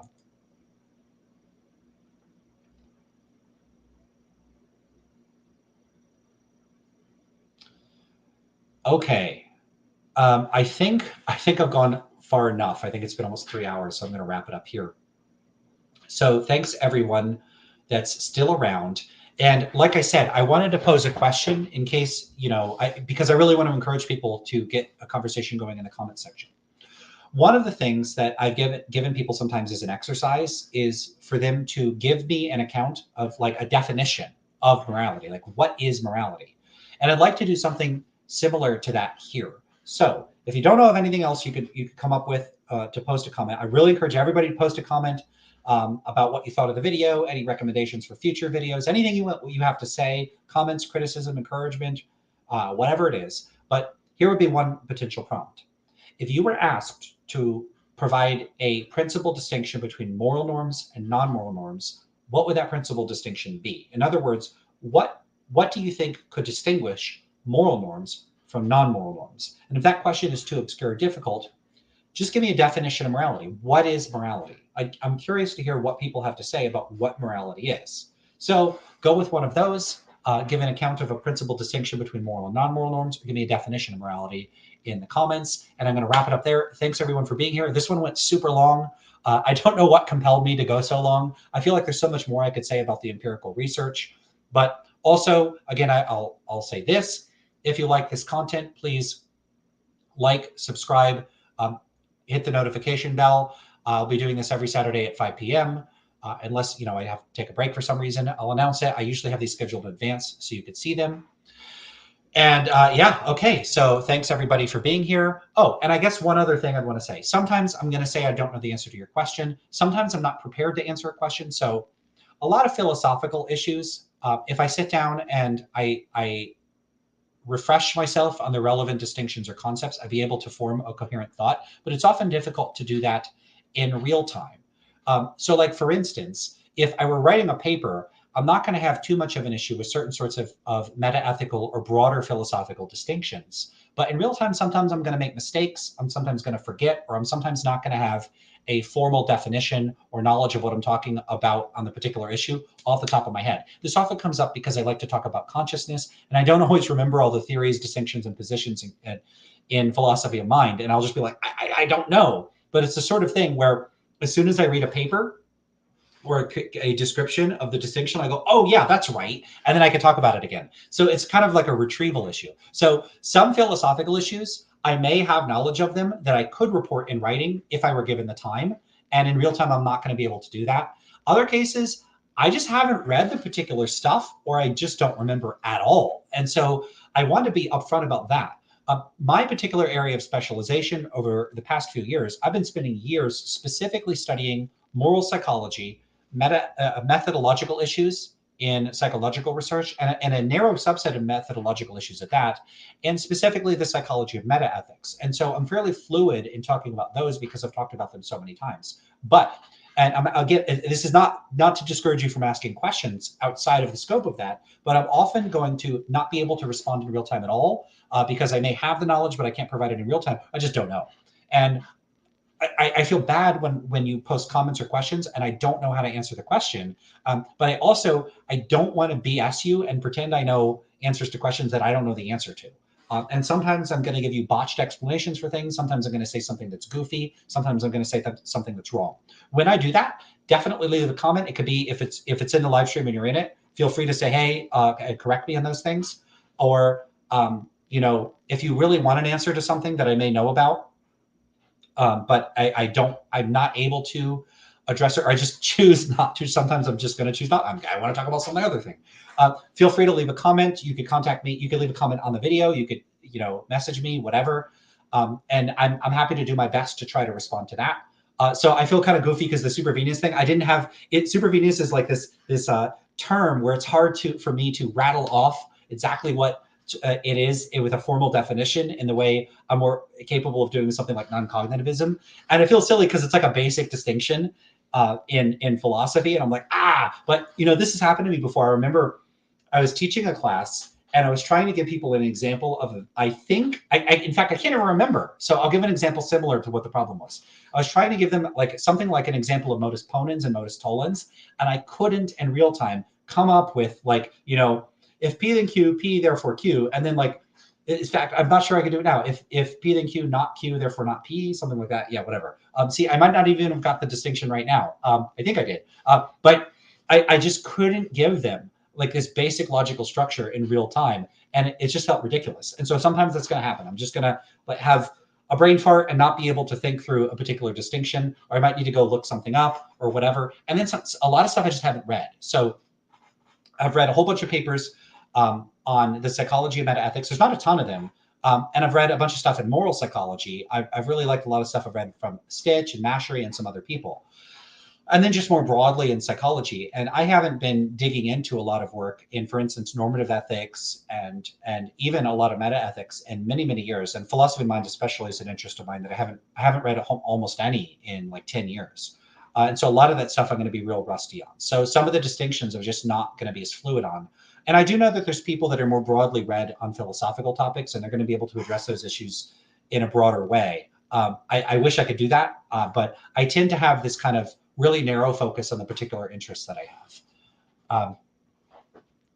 Yeah, so, okay, I see a bunch of comments that are popping in here. So maybe I'll try to address these, or at least mention them. So I get a comment from Marianas. Why do you think some semantic primitives can be shared but not others.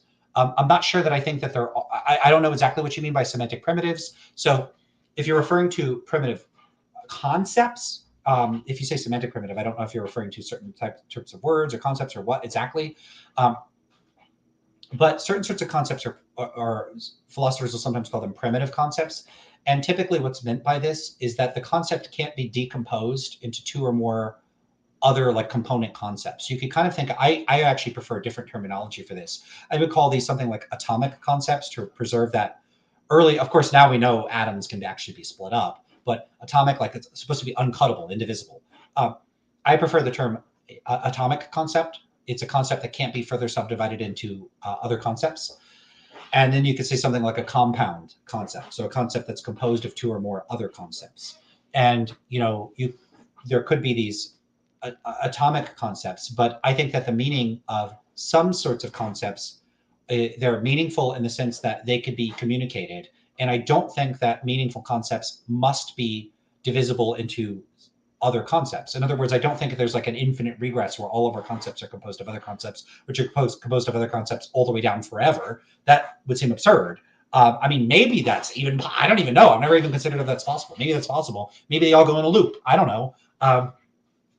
But if you do have atomic concepts, I would think that those atomic concepts are communicated if in no other way than by ostension or by example or by pointing to things in the world, by some behavior or practical demonstration. So if the conceptual and semantic rubber has to meet the practical road, it's going to be in terms of real world, like references to real world things. So if nothing else, I don't think concept acquisition is exclusively in virtue of relation to other concepts. How do we acquire some initial set of concepts? You could say they're innate, but I don't think that that's the case. So I think that the concepts are built up through experience, and that early concept acquisition would be obtained via experience, and drawing certain sorts of psychological distinctions and certain sorts of behavioral engagement with the world would allow one to begin drawing distinctions based on perhaps one's phenomenology or experiences, or one's behavior, or one's judgments about one's experiences. There's going to be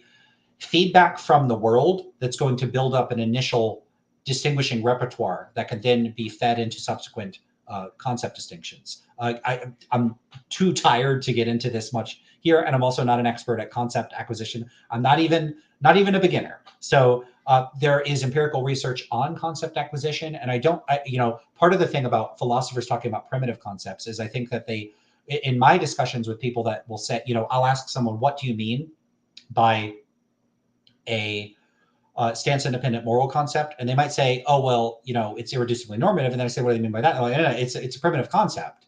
It can't. So hold on. I'm not asking them what concepts their concept of a stance-independent moral concept is composed of. I'm asking them to communicate the meaning of it to me. So are they saying they can't communicate the meaning? Are they saying like it's ineffable? Or are they saying it's not composed of other concepts? Because I didn't ask if it's not composed of other concepts. I don't care about that. I care about, can you communicate the meaning to me? And ultimately, I think that if we're going to communicate, it's going to be largely a matter of improvised pointing and grunting, if nothing else. It's going to bottom out in some sort of behavior. You could communicate without having, in fact, there's instances of people communicating without any direct access to a shared language. People can use body language. People can point to things in the world. And a lot of that is not going to be symbolic and arbitrary, or allegedly arbitrary, in the way that much or all of language supposedly is. According to a lot of people that talk about language, they'd say certain letters, they're not, like the letter A or the letter E it's not reflective of what it's intended to use to refer to. It's not reflective of its meaning in the way that certain, hieroglyphics might be. An image of a bird might represent a bird, but the word bird doesn't in any obvious way represent bird. Now, sometimes some features of languages that don't seem representational in that way actually might be, and we have like onomatopoeia and stuff like that. But setting all of that aside, and then also there's other features of like the consonant sounds might be more associated, like hard consonant sounds might be associated with harder words, harder concepts. Soft consonant sounds might be associated with softer words. There's empirical research on this. I think that like you show people two shapes, you show them this kind of round shape like this, and you show them like a really spiky shape, and then you ask people which one is a boo-boo, which one is a kiki.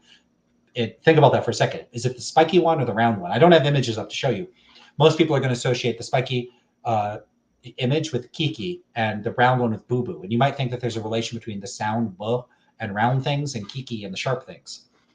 So there might be certain features of language that actually do have certain kinds of this sort of representing the world in a certain sort of way, even in languages where it's largely symbolic and in a, you know, in to a significant extent arbitrary. But in the absence of that, well, we could ask the question: how did languages emerge? And I think that they likely emerged in this sort of organic way where they emerged out of this sort of behavioral, like pointing and gesturing, like, you know, here's food is you know, you would do that. There is work on this. I'm not going to get into talking about that work now, but there's a lot of really cool work on this, and you know, that is going to be one component of this. Okay. I see someone said, thanks for the stream. Sorry if I drove people away, and now I'm continuing to talk. Thanks for doing the stream. One of my favorite content creators. Thank you. Yep, you're great. Thanks, Lance. Thanks. I don't see any nasty things. If you say something nasty, as long as I can put it up here, I will. So if someone hates this content and for some reason you sat around for 3 hours, because I'm going in 3 hours and like 15 seconds. If you sat around for 3 hours hating everything I do, I'm not seeing that, but you could say that. Is it true that you think there aren't semantic primitives that could be shared by some but not others? Or have you revised that for you? Oh yeah, I didn't even end up addressing the question. Okay, so this is ridiculous. To go on such a tangent, I forget what I'm talking about. I probably did that 10 times in the stream already. Okay, so yeah, I think certain sorts of terminology that people can use words in ways that are not meaningful. And they can use words in ways that are meaningful. And so we could say, okay, so there are compound concepts, so like red house or fire truck or kitchen knife or something like that. You could think of those as compound concepts where they're combining multiple concepts.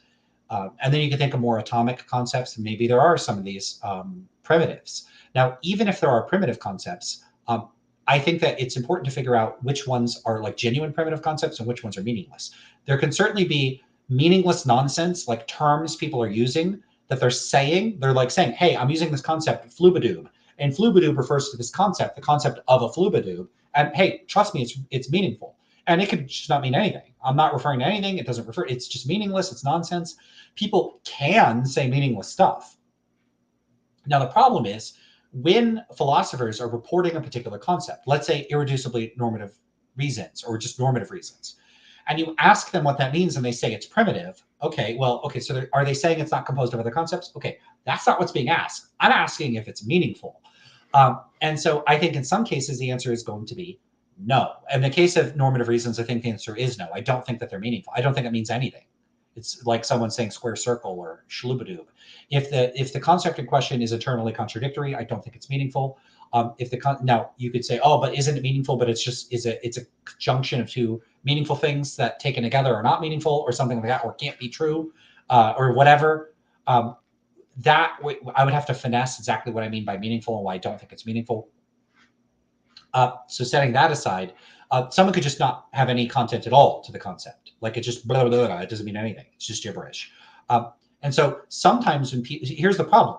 If someone says, I can't tell you what it means because it's a primitive concept and its meaning isn't communicable. So set aside the primitive, its meaning isn't communicable.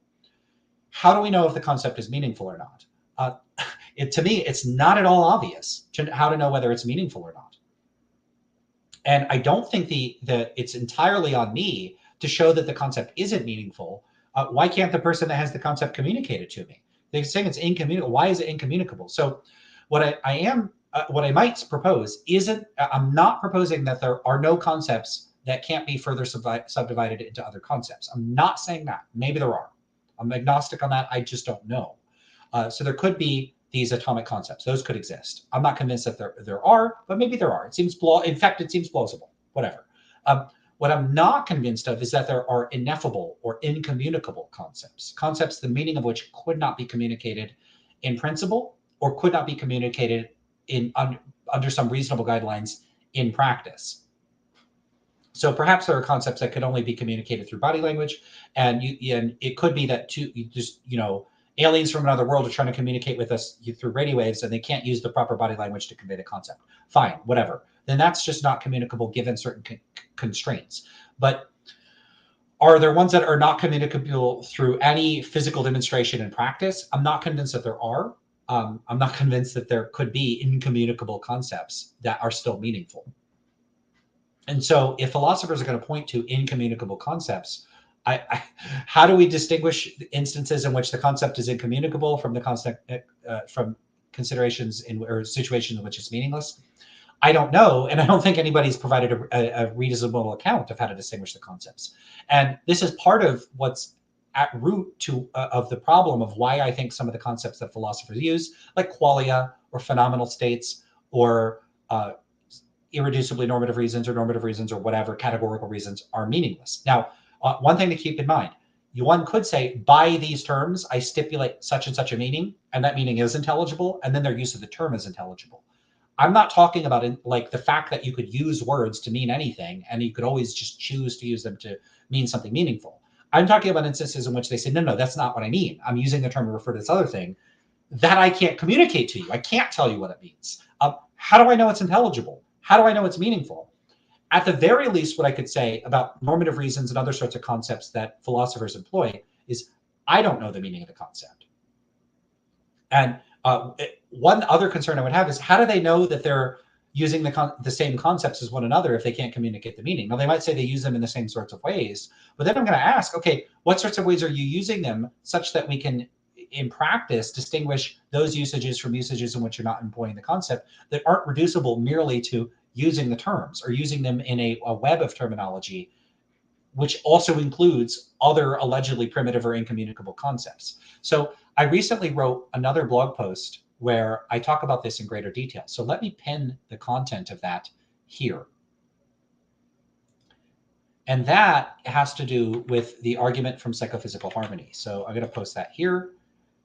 And this is a much longer and more robust account, which I'll have to do a whole stream on at some point, on talking about the argument from psychophysical harmony. So this is a new argument for the existence of God that appeals to the alleged correlation between phenomenal states and physical states. Now, I don't think that there are any such thing as phenomenal states. You could, as someone recently pointed out to me, also question whether physical states, at least in the way it's being used here, is meaningful. But even setting that aside, I don't think the typical uses, at least the ones that involve the sort of spooky, ineffable, private, intrinsic, immediately accessible content of consciousness that people that endorse the hard problem of consciousness are alluding to when they use terms like phenomenal state or qualia, I don't think that those concepts are meaningful. And what I do in this blog post that I've pinned is I give an account of why why people might react to challenges to the intelligibility of particular terms or concepts by saying there's no way you're right about that. And part of that has to do with that term or concept figuring into a broader network of terms or concepts that they already use and that they already employ and that are involved in commitments and beliefs and standards and values that they already have. And you can imagine, and what I do in there is I talk about, you can think of a kind of a P table. So imagine, here's the analogy I give. Imagine, so I'll explain what a P table is in a moment. It's a philosophical table. And it relates to the idea of, and it has to do with like P zombies or philosophical zombies. So you can think of a periodic table, right? So now imagine if someone says, hey, I don't think carbon exists, or I don't even think the concept of carbon is intelligible. Let's say someone says, I don't think the concept of carbon is intelligible.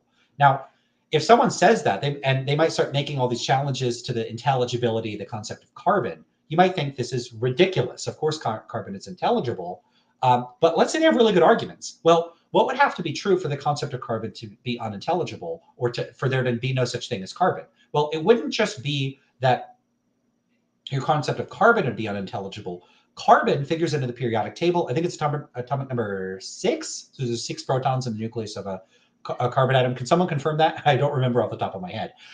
But let's say that were true. It wasn't a meaningful concept. So now the periodic table has something unintelligible in it. It's got this gibberish in it. But note also that the existence of carbon figures into a lot of our explanations in biology and physics and engineering and all sorts of fields of inquiry, and also real world practical applications. What are people doing when they produce graphene, or they use carbon, or they say, you know, this or that material has carbon in it and a percentage of carbon in it?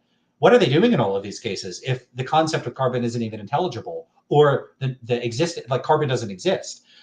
it's not just the case that if someone challenges the existence or intelligibility of carbon, that your belief in carbon could just be, you could just surgically extract it from your network of beliefs and everything remains in place. No, it would cause this cascade of challenges to lots of other things you think are meaningful or true.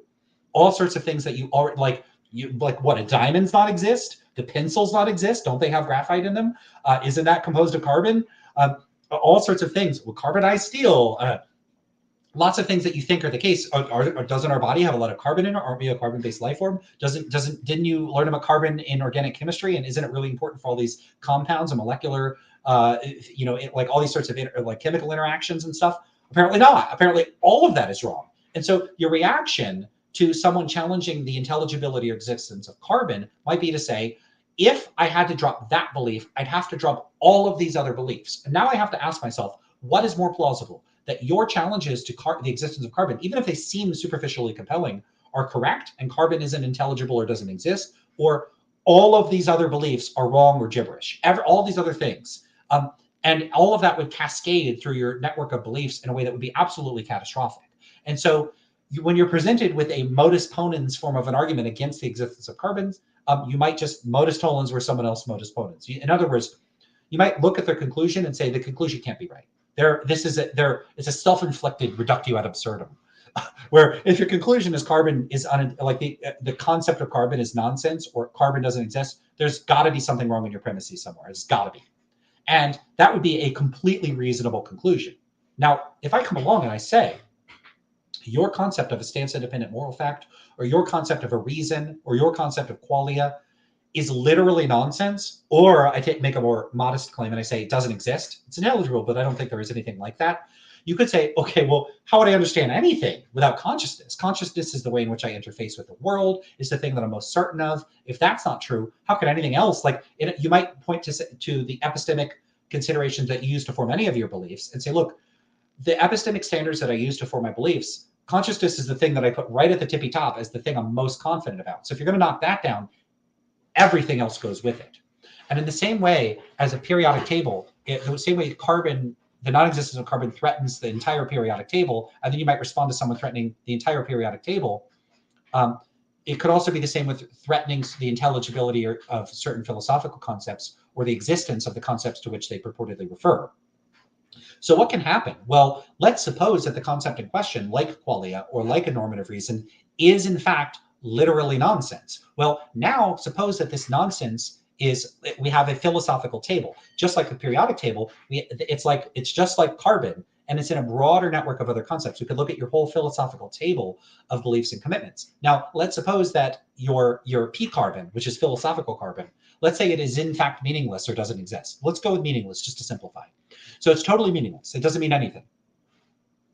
Okay, but now it's figuring into your P table. It's figuring into an entire periodic table of concepts. And so now someone comes along and they challenge the intelligibility of P carbon.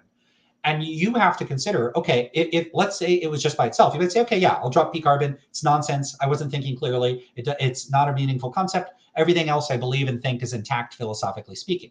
But suppose they come along and say, there's no P carbon, and you have a whole P table. And if there's no P carbon, it unravels or begins to unravel the entire P table. Now you might think, okay, well, what's more likely? That all of my philosophical views are all nonsense? Or that Lance doesn't know what he's talking about and this concept is totally meaningful? What ends up happening is that if you have one meaningless concept and it's embedded in a web of other meaningless concepts, the epistemic confidence you could have, like the confidence based on the epistemic principles you're using to support this network, could be so great that a challenge to any one of the concepts is a threat to all of them, and then you end up tolensing where you would otherwise conens. In other words, you ask yourself, what's more likely? That because it's no longer the case that I'm singling out your P carbon and saying, what's more likely, P carbon exists or doesn't exist? Because an entailment of the unintelligibility, or sorry, it's intelligible or not intelligible, the intelligibility of P carbon. Okay, so it's not the case that you're thinking, what's the probability that P carbon is unintelligible? Maybe that's plausible. You're actually being effectively asked if it's an entailment that P carbon is unintelligible, that your whole P table is unintelligible. Now you're asking, what's the probability that the whole P table is complete nonsense? And you might think that's just beyond ridiculous. You're telling me everything I think is nonsense. And unfortunately, I think that the answer to that might be, yeah, it might be that certain philosophical concepts are embedded. They're like one little node in a nexus of philosophical concepts that are wholesale meaningless. And that sounds incredibly implausible to people. Now, the thing is, you have to keep in mind the garbage in, garbage out principle. This idea that if the method the person used to form their philosophical beliefs is itself fundamentally defective, then each of the elements in their P table didn't arise independently of the rest. Now, if the person had different epistemic standards, which all had a chance of being reliable, and they were more reliable on average than not, for every one of those beliefs independently of one another, in other words, on average, their concepts are meaningful. Then if I pointed to one concept and said it's not meaningful, that might be plausible. But if I said all of the concepts are not meaningful, now that seems absurd. That's like me saying, okay, if it's a coin flip or a weighted coin that's 60-40 or whatever in favor of your views being reliable, and you flip the coin however many elements are, 118, something like that, that you landed on tails every single time, that sounds ridiculous. The chance that it landed on tails once, okay. Chance that it lands on tails 118 times? No, that's just not going to happen. So people's reaction to this might be, it's nonsense for you to say that the entire table is nonsense. It's ridiculous. But what if the P table was itself produced wholesale via philosophical processes or employing philosophical methodologies that rely on presuppositions that are false or that are themselves unintelligible or fundamentally flawed? Now, any table they produce is going to be flawed. And the contents of P carbon and P hydrogen and P rhodium and P silicon, they're not going to be independent of one another.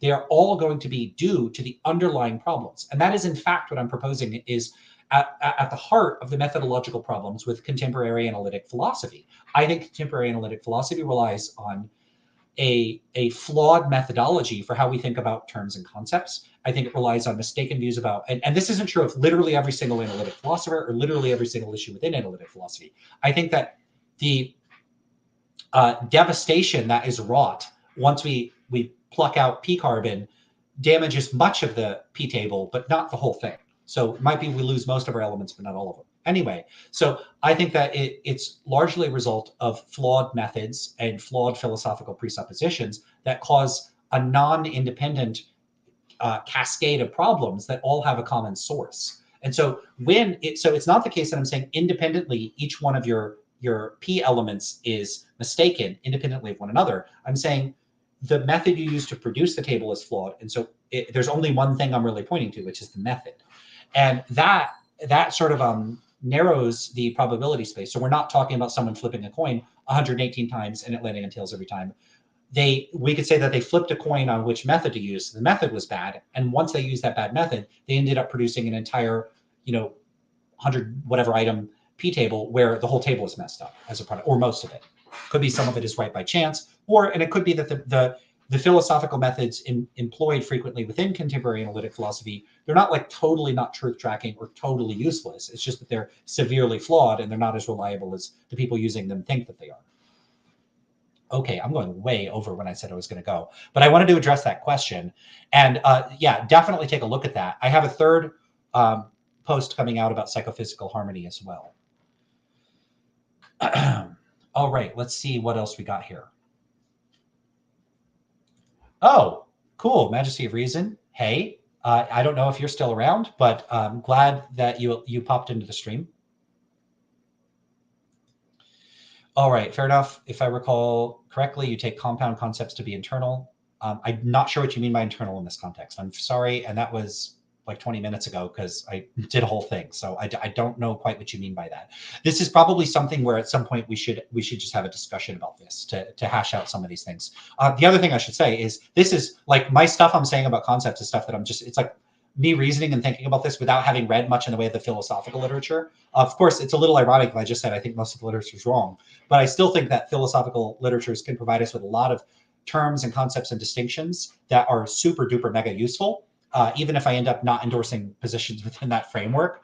And also there's probably a bunch of psychology of concept acquisition that I don't know about. So this is not an area I'm super knowledgeable about. And it's certainly the case that I could identify serious problems and inconsistencies and mistakes that I'm making regarding concept acquisition and primitive concepts and all that. Okay, sorry that this was so long ago that someone said, "Hi, Lance, I'm so lost. Can you explain moral realism and anti-realism super short for an idiot like me?" Not being knowledgeable doesn't make you an idiot about a particular topic. 1 second.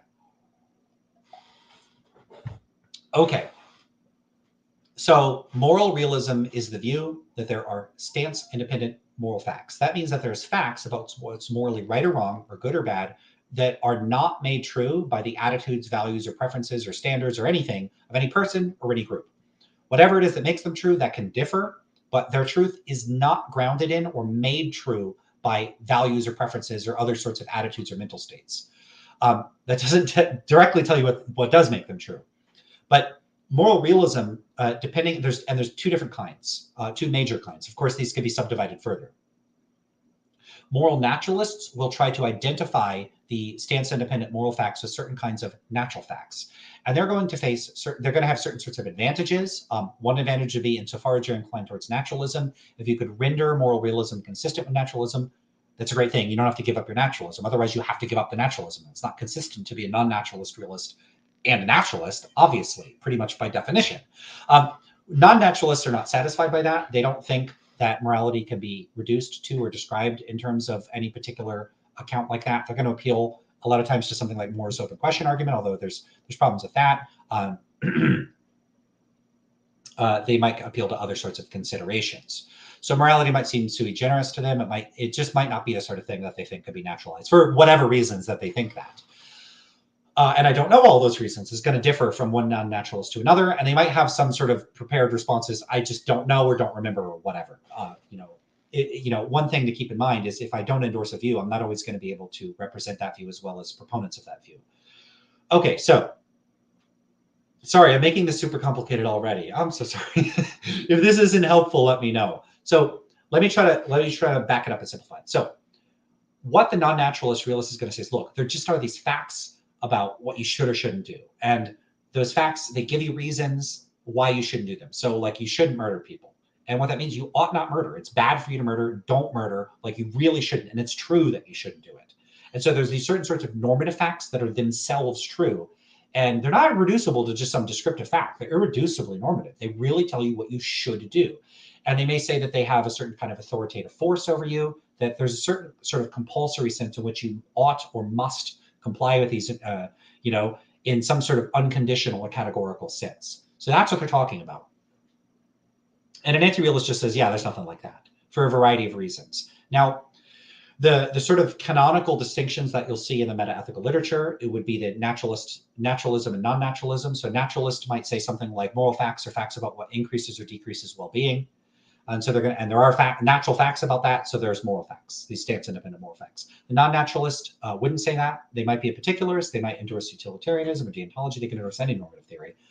And they're going to say that there's these stance-independent facts that aren't reducible to these natural facts. They can't be reduced in that way. So you get those two positions. For anti-realism, you're typically going to have three positions.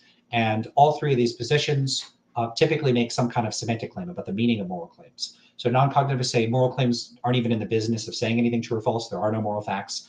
Moral claims are just asserting one's attitudes or their imperatives. So something like murder is wrong might look like a declarative sentence that's asserting something that's describing the world, but actually you could translate it. And what it actually means is don't murder or murder, boo. And that's going to be a universal prescriptivism or some type of emotivism, respectively. Those are older views from Hare and Ayer, the emotivism and this universal prescriptivism. There's more contemporary accounts are typically called expressivism instead of non-cognitivism. And there's some that get really fancy and they try to sort of close the gap in terms of what features of language and in some cases possibly psychology that they're trying to account for. That tries to close the gap between them and realism. The most prominent of these would be some type of quasi-realism from Simon Blackburn, which offers like a deflationary view of truth, and it tries to weave some other elements in there to try to allow for the moral language to retain these seemingly realist elements without directly and explicitly endorsing realism. It's pretty complicated to get into the sort of working parts of something like quasi-realism, but it's a pretty interesting view. I don't tend to go in for those views because I don't see this view. I don't see it to be a good, like a useful purpose of metaethics to try to reconcile these competing intuitions. I often want to rip off the semantic or conceptual band-aid and just say one side or the other is going to be right about this sort of issue. I don't think the truth is always conceptually going to be in the middle on these sorts of issues. For same thing with like evolution and creationism. Like, I just think evolution is correct on this account. I'm not going to go in for theistic evolution. Okay, so and then your other positions would be relativism. So relativism treats moral claims as having an implicit indexical element, such that they are true or false relative to whatever it is they're indexed to. So relativism isn't necessarily going to be an anti-realist position, because you could index the claims to something stance independent, and actually then you have a relativist realism. Again, I'm super overcomplicating this, but too bad. Sorry. I mean, not too bad. I'll do my best to try to simplify. Sorry that it's complicated. It's hard for me to oversimplify without feeling like I'm making it inaccurate. That's all I'll phrase it. Oh, man, that makes it complicated. Okay. So I would say you have non-cognitivism, stance-dependent accounts, and that could include certain types of relativism and certain types of non-relativistic accounts that you could call relation-designating accounts. Oh, okay, I'm complicating it again. Okay, I'm sorry. There's not a way for me to accurately describe how I view the metaethical territory without making it complicated. And then the last one is going to be error theory. Oh, and I'm also just getting really tired. I'm going 3.5 hours now. Pop in another stream and I could give a kind of breakdown at the start of the stream, and maybe that'll be useful for people. Okay, so anti-realists are just going to say that there aren't any of these stance-independent facts. Giving a breakdown of the different views, I'll have to do that another time. I'm just getting too tired on this particular topic. Hopefully that's helpful to at least some extent. Okay, I see Majesty of Reason posted an answer. Moral realism, there are moral truths that are independent of our attitudes, preferences, and other stances. Anti-realism, that ain't true. Thank you. Yeah, so I endorse this account. This is great. I love my tendency for excessive verbosity when someone can just get the job done in much simpler terms. Thank you so much for doing that. That's a good account. Okay, Gregory Lopez. I think Lance defined realism as the belief that there are stance-independent moral facts. Yeah, that's how I'd put it. But Majesty of Reason's account is great too. All right, definitely seen Phil Denny use the definition. Yeah, yeah, I think I've seen that too. More truths outside of attitudes, preferences, and other senses.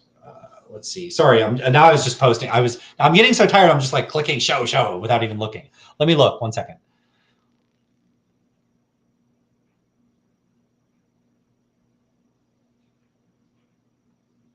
Okay, so here's the answer to that. The realist example will be, it's true that torturing a baby for fun is wrong, and it's true regardless of what anyone thinks or feels about it. One thing I want to address, sometimes people complain about the baby torture for fun kind of example. That example comes up a lot. It's kind of unpleasant to think about. Like, I don't know why people don't just say lying. It's lying. Well, actually, I do know why, and that's part of the explanation. What am I talking about? Okay, so why do people use examples like torturing babies specifically for fun? One of the problems is that if you don't use, there's two things going on here. One is that you want to, part of the rationale is to use an example where very few people are going to disagree, or even disagree for the sake of argument. That if, normatively speaking, the issue is morally wrong or morally right, as the case may be, like rescuing someone, that's going to go cure cancer or something like that. So torturing a baby, most people could agree that that's wrong. But suppose you say, you just said, it's true, it's objectively wrong to torture a baby. Sometimes people will say, but what if someone says, if you don't torture this baby, they're going to torture all the babies on the earth, including that baby. Now what? And now if you're a utilitarian, or there's some threshold that crosses, even for a deontologist, that has some sort of hybrid account or something like that. They don't have, deontology doesn't require you to be a moral absolutist that says never torture a baby. You could think, don't torture a baby unless these conditions are met or whatever. And it could be something, it could even be arbitrary and silly, like don't torture a baby unless someone threatens to torture that baby and all the other babies. You could follow a rule like that, deontologically speaking. Anyway, the point here is that most people are not going to agree that it's okay to torture babies. They're going to agree it's wrong to torture babies. But if you say just torture babies, people will come up with contexts or circumstances in which it might be morally permissible to torture a baby according to many conventional normative moral theories. And so then they might say, see, so that's not objective because sometimes you could torture, it would be permissible to torture babies. So what's going on here is that is actually a reasonable concern to raise if someone were expressing an absolutist stance. But if they're saying, so for instance, suppose someone said it's never morally permissible to torture a baby, someone could say, okay, but what about under these circumstances? And they could present scenarios, and then the person could go, oh, okay, well, given that scenario, then maybe it would be. I was wrong, I revised my position, and they could modify their moral position. Just to be clear, I'm not endorsing any normative positions here. I'm just giving examples of how that dialectic might go. So often people will, but if this is in a meta-ethical context, often what's ending up happening is people are conflating whether or not torturing babies is stance independently right or wrong with a question about under what contexts it might, on some normative moral views, be permissible to torture babies. But realism and anti-realism and this notion of stance independence have nothing to do with saying that an action could be right in some contexts and not in other contexts. It has to do with whether it's right or wrong, independent of anybody's standards, attitudes, or values. A realist, there's nothing inconsistent with a moral realist saying it would be stance independently wrong to torture a baby for fun, but it wouldn't be stance independently immoral to torture a baby in order to save that baby and all the other babies for all time from being tortured. They could say that they're, in other words, so like take killing someone. Is it stance independently wrong to kill someone? It would be a mistake to say no, because there are some cases like self-defense where it would be morally justified to kill someone if that was the only way to defend yourself and others from being killed, something like that. That's misunderstanding what's being said. It's not that it's not stance independently wrong because there's a case in which you would consider it morally permissible, because that's a normative claim, not a meta-ethical claim. And so people sometimes conflate whether something is stance independent or not with whether it's permissible in some contexts and not others. This is a normative consideration, not a meta-ethical consideration. And so the point of adding for fun is to ensure that is to try to minimize the degree to which that conflation emerges. So there actually is a rationale for why people use extreme moral issues that close off exceptions by coming up with ridiculous or arbitrary reasons why a person might do that. So now there aren't going to be people that say, but what about in order to save all the other babies? Because you said, no, it's not to save all the other babies, just for fun. It's just for fun. And now you're not going to get too many people bringing up irrelevant things about context. So there is a rationale for why people give these sorts of examples. Okay. So that was a good question. Why do they think it's true or wrong? Sometimes people just say, I don't know, I just do. And that's not illegitimate to just say that they think it's wrong. So yeah, there could be lots of reasons. Okay. I see more comments. Yeah, I'm so confused. Sorry. Fair enough. So this is something I could certainly try to do justice to later, is to just give a sort of a basic breakdown of the relevant meta-ethical distinctions. And you might want to try, in fact, it might be helpful to go check out Kane B's videos, because there's whole videos on each one of the meta-ethical positions, and that might be helpful. All right. Okay, I'm glad that was helpful. Gregory, I got to bounce. Hope it was at least a little helpful. Thanks again, Lance. You're welcome. And I don't know if you're helpful because I haven't read the rest of that chat. I was skipping through some elements of it. Okay, what are some of the assumptions about language that you say you reject? Okay, here would be one of the major assumptions. I don't think that words mean anything. So the slogan I use for this is words don't mean things, people mean things. And often, and some philosophers might say, I'm not committed to this, or I don't think this, but a lot of what they say and do when they're engaged in philosophical arguments, at least seems to me, I don't know how to make sense of it unless they're committed to this. But people will talk about the words themselves having a meaning. I don't even know what that would mean for a word to have a meaning. So the way I think that meaning works is that it's not the words themselves that mean things. Language is a type of behavior. And the behavior is a sort of tool that's used by speakers to communicate what they mean. And that meaning is actually better understood as a psychological state. It's like there could even be questions. Are there psychological states? What's a psychological state? Maybe we need to jettison the whole notion of psychology. Fine. I'm willing to go down the rabbit hole to jettison even more stuff and then redescribe this in even more fundamental and basic terms. That's a whole other story. The point here is just that if I say a particular sentence, what I think has meaning is like, where is the meaning? The meaning is like my communicative intent. It has to do with my psychology, not with the words that I use. It's not in the words. So the words, to the extent that we say something like the words mean something, I think that's just a shorthand for saying that, at least the way I use it, a shorthand for saying that the words, the person using the words means something. Why do I think this? Because I don't know how to make sense of meaning outside context. I think that words acquire their meaning only in the context of usage. And I think philosophers often don't think this. And I think that this is, if not something that they're explicitly committed to, and they're of course welcome to disagree with me about this, and they might say I'm just wrong about this. It often, I think, is revealed by the methods that they use to assess things. In metaethics, this is done by the assessment of what I call toy sentences. So philosophers will take a sentence like murder is wrong, and they will try to analyze the meaning of that sentence. Well, I don't think that's a sentence. I certainly don't think it's a moral sentence. I think it's a toy sentence. And I think that we need to be clear on the distinction between a toy sentence and an actual sentence. I think actual sentences are sentences that we would find a person using in a real world context. That is, they are an actual behavior.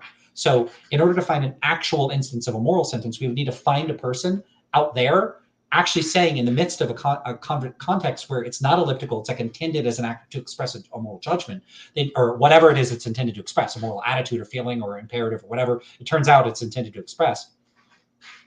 There's going to be a question about the psychological state of the person using that moral claim. And the meaning of that sentence is determined by their communicative intent. And so you could see if moral sentences in the context of usage only acquire their meaning in virtue of the communicative intent of the speakers, it makes no sense to extract a sentence like murder is wrong outside of that context. Let's say there was an actual instance of a person that said murder is wrong in some actual instance in a real world context. There is going to be a fact of the matter about the communicative intent of the person making that claim, what they intended to communicate. But we can take the words they use to express that meaning, take it out of that context, and then say, what does it mean? Never mind the communicative intent of the speaker. What does murder is wrong mean? I don't think that that's intelligible. I don't know what that would mean. Murder is wrong doesn't mean anything. In principle, you could use the sentence murder is wrong to mean anything you want. You could say, by murder is wrong, I mean murder is not wrong. You could say, by murder is wrong, I mean I have 12 bananas. Like, you could use it to mean whatever you want, depending on your communicative intent. And so what I think philosophers do is they decontextualize sentences where sentences only acquire meaning in context. They decontextualize them, thereby stripping them of any meaning at all, and then they try to assess the meaning of these decontextualized sentences. I think the whole enterprise is just completely nonsense. It doesn't make any sense. What are they talking about? So you could say, well, what does the typical person mean when they say murder is wrong? So in that case, you could say, look, I want to assess these toy sentences, murder is wrong, but they are examples of behaviors. And I want to understand what the typical behavior would be in like England, in the English-speaking linguistic communities in 2023 in the United States or whatever. Okay, you're still asking the question about behavior, and the answer is still going to be empirical. And so if philosophers were intending to ask empirical questions about human psychology, why the hell are they using armchair methods? Why are they engaging in a priori reasoning? Why are they going, Frege each problem, the embedding problem, all these sorts of linguistic things that they're talking about to try to demonstrate that people are or are not committed to realism or relativism or non-cognitivism? Why don't you go ask people? Why don't you go conduct a study? Why don't you go do the neuroscience? And they might say, well, you can't. And they can look at a paper like Koppenen's The Rise and Fall of Experimental Philosophy and say, can't really do that. You'd have to engage in dialogue with people. Okay, then you can't assess the question. Too bad. Then you asking a question that you don't have the answers to. Now, just because you could ask a question and just because you could ask an intelligible question doesn't mean you have the means of answering it. How many dust specks are in the Andromeda galaxy? I don't know. Can we address that question? If we have the right technology, maybe. But you could talk about, the status of a proton at the other end of the universe that's moving away from us, given the expansion of the universe, and you might never be able in practice to say anything about its characteristics. Does that mean there's no fact of the matter? No. But you don't have the tools to find out the answer. So just because you can ask the question, just because the question's intelligible, is the proton moving to the left or the right? You don't know, and you don't have a method of finding out. So sometimes questions are just not answerable. And if philosophers are going to set up questions they can't answer, that's not my problem. Not my problem. Their answer should be, we don't know. But they don't do that. They think that they have decisive answers. In fact, sometimes they think it's obvious what the answers are to what, okay, so either the question is not empirical, in which case I think it's nonsensical, or the question is empirical, in which case they're using completely awful methods to try to address the question. That's the kind of thing I'm pointing to. And this is just one example. So yeah, that's what I'm talking about. I keep seeing this as the infamous lens. This is my own channel. Okay, so I've seen this a few times where I comment on other people's videos, and then someone shows up. I don't know if it's always Justice says, it's the infamous lens. But now it's showing up on my own channel. That's funny. All right. What about concepts like deference and regulative definitions? I'm not sure what you're referring to. Deference seems like a behavior, so I don't see why we couldn't explain that. Okay, is there any literature that discusses your critique of analytic philosophy? Not my own, other than me sort of bringing it up in the blog post I think it's currently pinned. Is it the current one that's pinned? I think so. Whatever, I think it's the one that's pinned. If not, you could go to my blog, and it's going to be the Psychophysical Harmony Critique Part 2. It's like it's the second most recent blog post, so you could check that out. I think it's the one that I really want to find out. Open the link. I'm checking the link now. Yep, that's it. Yeah, it's the thing that's currently pinned at the top. If you get past Part 1 and you go to Part 2, which is, I don't know, about halfway down, P-tables and Toland's webs, I give some account of my critique of some elements of analytic philosophy there. It's a little indirect. My view wouldn't be the best place to look because I haven't published or written much well, I haven't really written on this in any substantive way. Where I would recommend that you look is in the late Wittgenstein, so Philosophical Investigations, and like the Blue Book. I think this is with the Blue Book and the Brown Book. I don't even have a good sense of where in there you would look. Probably the first part of Philosophical Investigations, but I don't know off the top of my head. But so Wittgenstein is going to offer an account of language and meaning and a sort of metaphilosophical approach, at least according to Horwick. Oh, that's a good recommendation. Horwick has a book. I think it's called. Let me get that book and then I'll pin that. Horwick's has a book called something like Wittgenstein's Metaphilosophy. And that is what I would recommend that you read. Wittgenstein's Metaphilosophy. Yep. Okay. It's giving me a weird link and I don't want to figure out how to fix it. So look up that book, Wittgenstein's Metaphilosophy. I'll spell it in the chat. There it is by Horwick. So check that out because that offers an interpretation of Wittgenstein's later work that interprets it in terms of a sort of more systematic metaphilosophical program that offers a kind of language-based quietistic critique. Okay, that's throwing a bunch of terminology. Basically, Wittgenstein argues that a lot of philosophical problems are actually pseudo-problems caused by confusion about language and concepts. Very, very similar to what I'm saying. A lot of it is basically Wittgensteinian. There are other philosophers. F.C.S. Schiller would be one, and some pragmatists have been an influence on my views. You could look at Schiller's work. It might be kind of hard to find. Schiller's a largely forgotten pragmatist philosopher. It might be better to look at William James's work on pragmatism. That would be one place to look. And there's other critiques from other places kind of scattered around. You could look at critiques from ordinary language philosophers. That would be another location. So, and then finally, you could look at work in experimental philosophy, particularly its critical program, which tries to critique some of the methods used by experimental philosophers. There'd be a few more things, used by analytic philosophers, like intuitions and stuff. So experimental philosophy is an empirical approach that uses the methods of largely the social sciences to study traditionally philosophical questions, typically by studying how non-philosophers respond to philosophical thought experiments and how they think about philosophical concepts. And some of that has been used to critique philosophical methods and reliance on intuitions. This gets complicated because some philosophers argue that it's not a standard feature of philosophical methods to rely on intuitions. So you get down a rabbit hole of what's being critiqued. So I would say Wittgenstein, pragmatism, ordinary language philosophy, experimental philosophy. Those are going to be the resources that or places I would point you to. Okay. I'm not seeing other questions. Oh, let me get caught up. I think I'm not even, yeah, okay.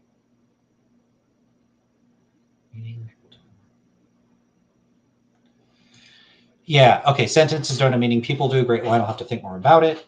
Initial reaction is to agree. Groups of people might have shared meaning, but it's still grounded in people. Yeah, I don't know about that group meaning thing. That's an interesting proposal. That might be true. I don't really have any immediate reflexive hostility towards that idea. So that's certainly a possibility.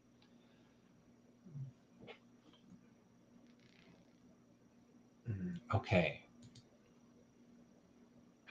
Regulative definitions are definitions which take the ordinary meaning of words and try to make them more precise and consistent. For example, you might take ordinary concept of child, which has vague boundaries, and say, yeah, so depending on what you're doing with a lot of this looks like it's almost like semi-conceptual engineering. I might not have too big of a problem with that. What I would be worried about is how someone wanted to deploy that. If they wanted to say, look, I'm taking some term, I'm refining it, and I'm partially stipulating meaning, okay, that's fine, as long as we're clear that they're stipulating a meaning and they're not saying that they've captured some sort of conceptual essence or it's a Platonic form or whatever it is that you might want to do with that. So I think it's possible to misuse this approach in like, by misuse, I mean use in the ways that I would consider troubling. But I don't see any problem with stipulating meanings in principle, but that would be reducible to like a practical question of how should we use terms or concepts.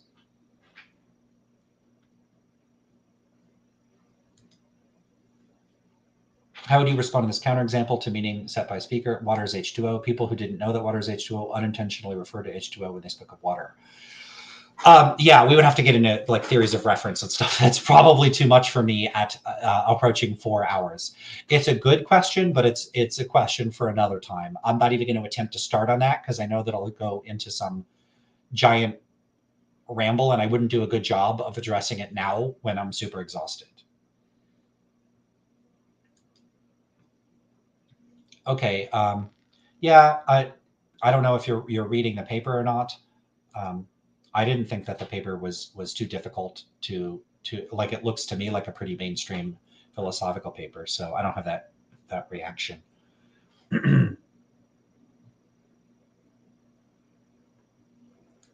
All right, Lance, do you think very precise definitions make sense among philosophers? At least some arguments, like intellectual ones, rely heavily on them.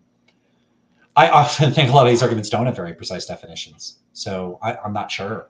Part of the reason I reject a lot of these arguments is because I think that the premises that figure into these arguments are obscure, and when you start unpacking them, then it starts getting really unclear whether they're saying anything meaningful at all.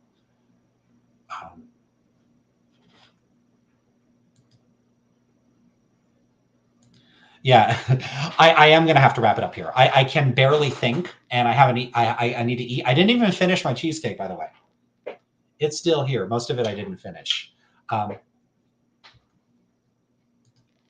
Okay, this will be the last question. Okay, I'm vowing this is the last question. No more questions. Or I'm not answering them if you ask. Okay, that being said, do you plan on talking more in detail about metaphilosophy and philosophical method in a future video? Yes. In fact, I'll be talking soon about metaphilosophy. I mentioned that at the start of the stream. So if you've been here for like 4 hours, you might have seen that, where I mentioned my upcoming videos.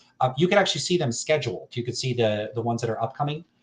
And let me go back to that so I could reference those.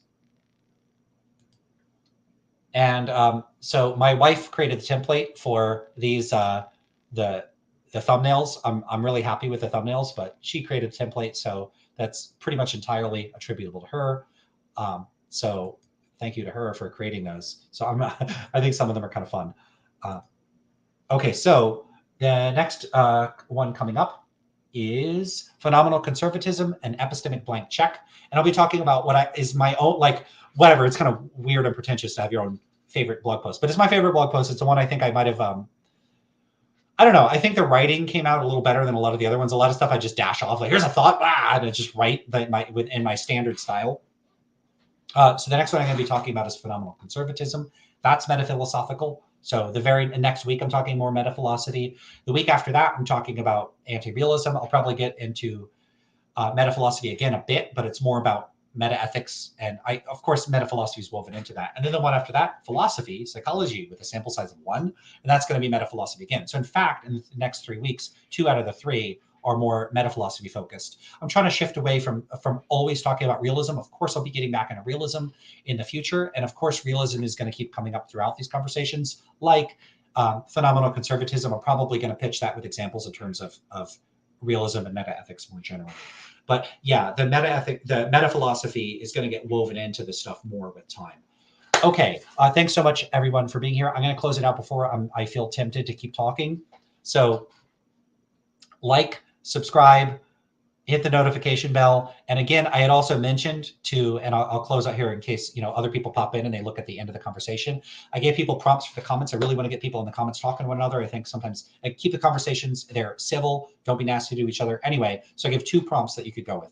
1, what do you think, if any, do you think that there's a principal distinction between moral and non-moral norms? If so, what is that distinction? Let me rephrase that because I'm garbling the language because I'm too tired. In fact, my face is hurting because I've been talking so long. Okay. How would you distinguish moral norms from non-moral norms? What characteristics or features or properties of moral norms makes them different in some principled way from non-moral norms? That's 1 prompt. If you don't like that one or that sounds weird, just give me a definition of morality. What is morality? How would you define morality? And try not to look at other people's answers before you give your own answer, because I want to see what kind of answers people give. Okay. I am out of here. See you all later.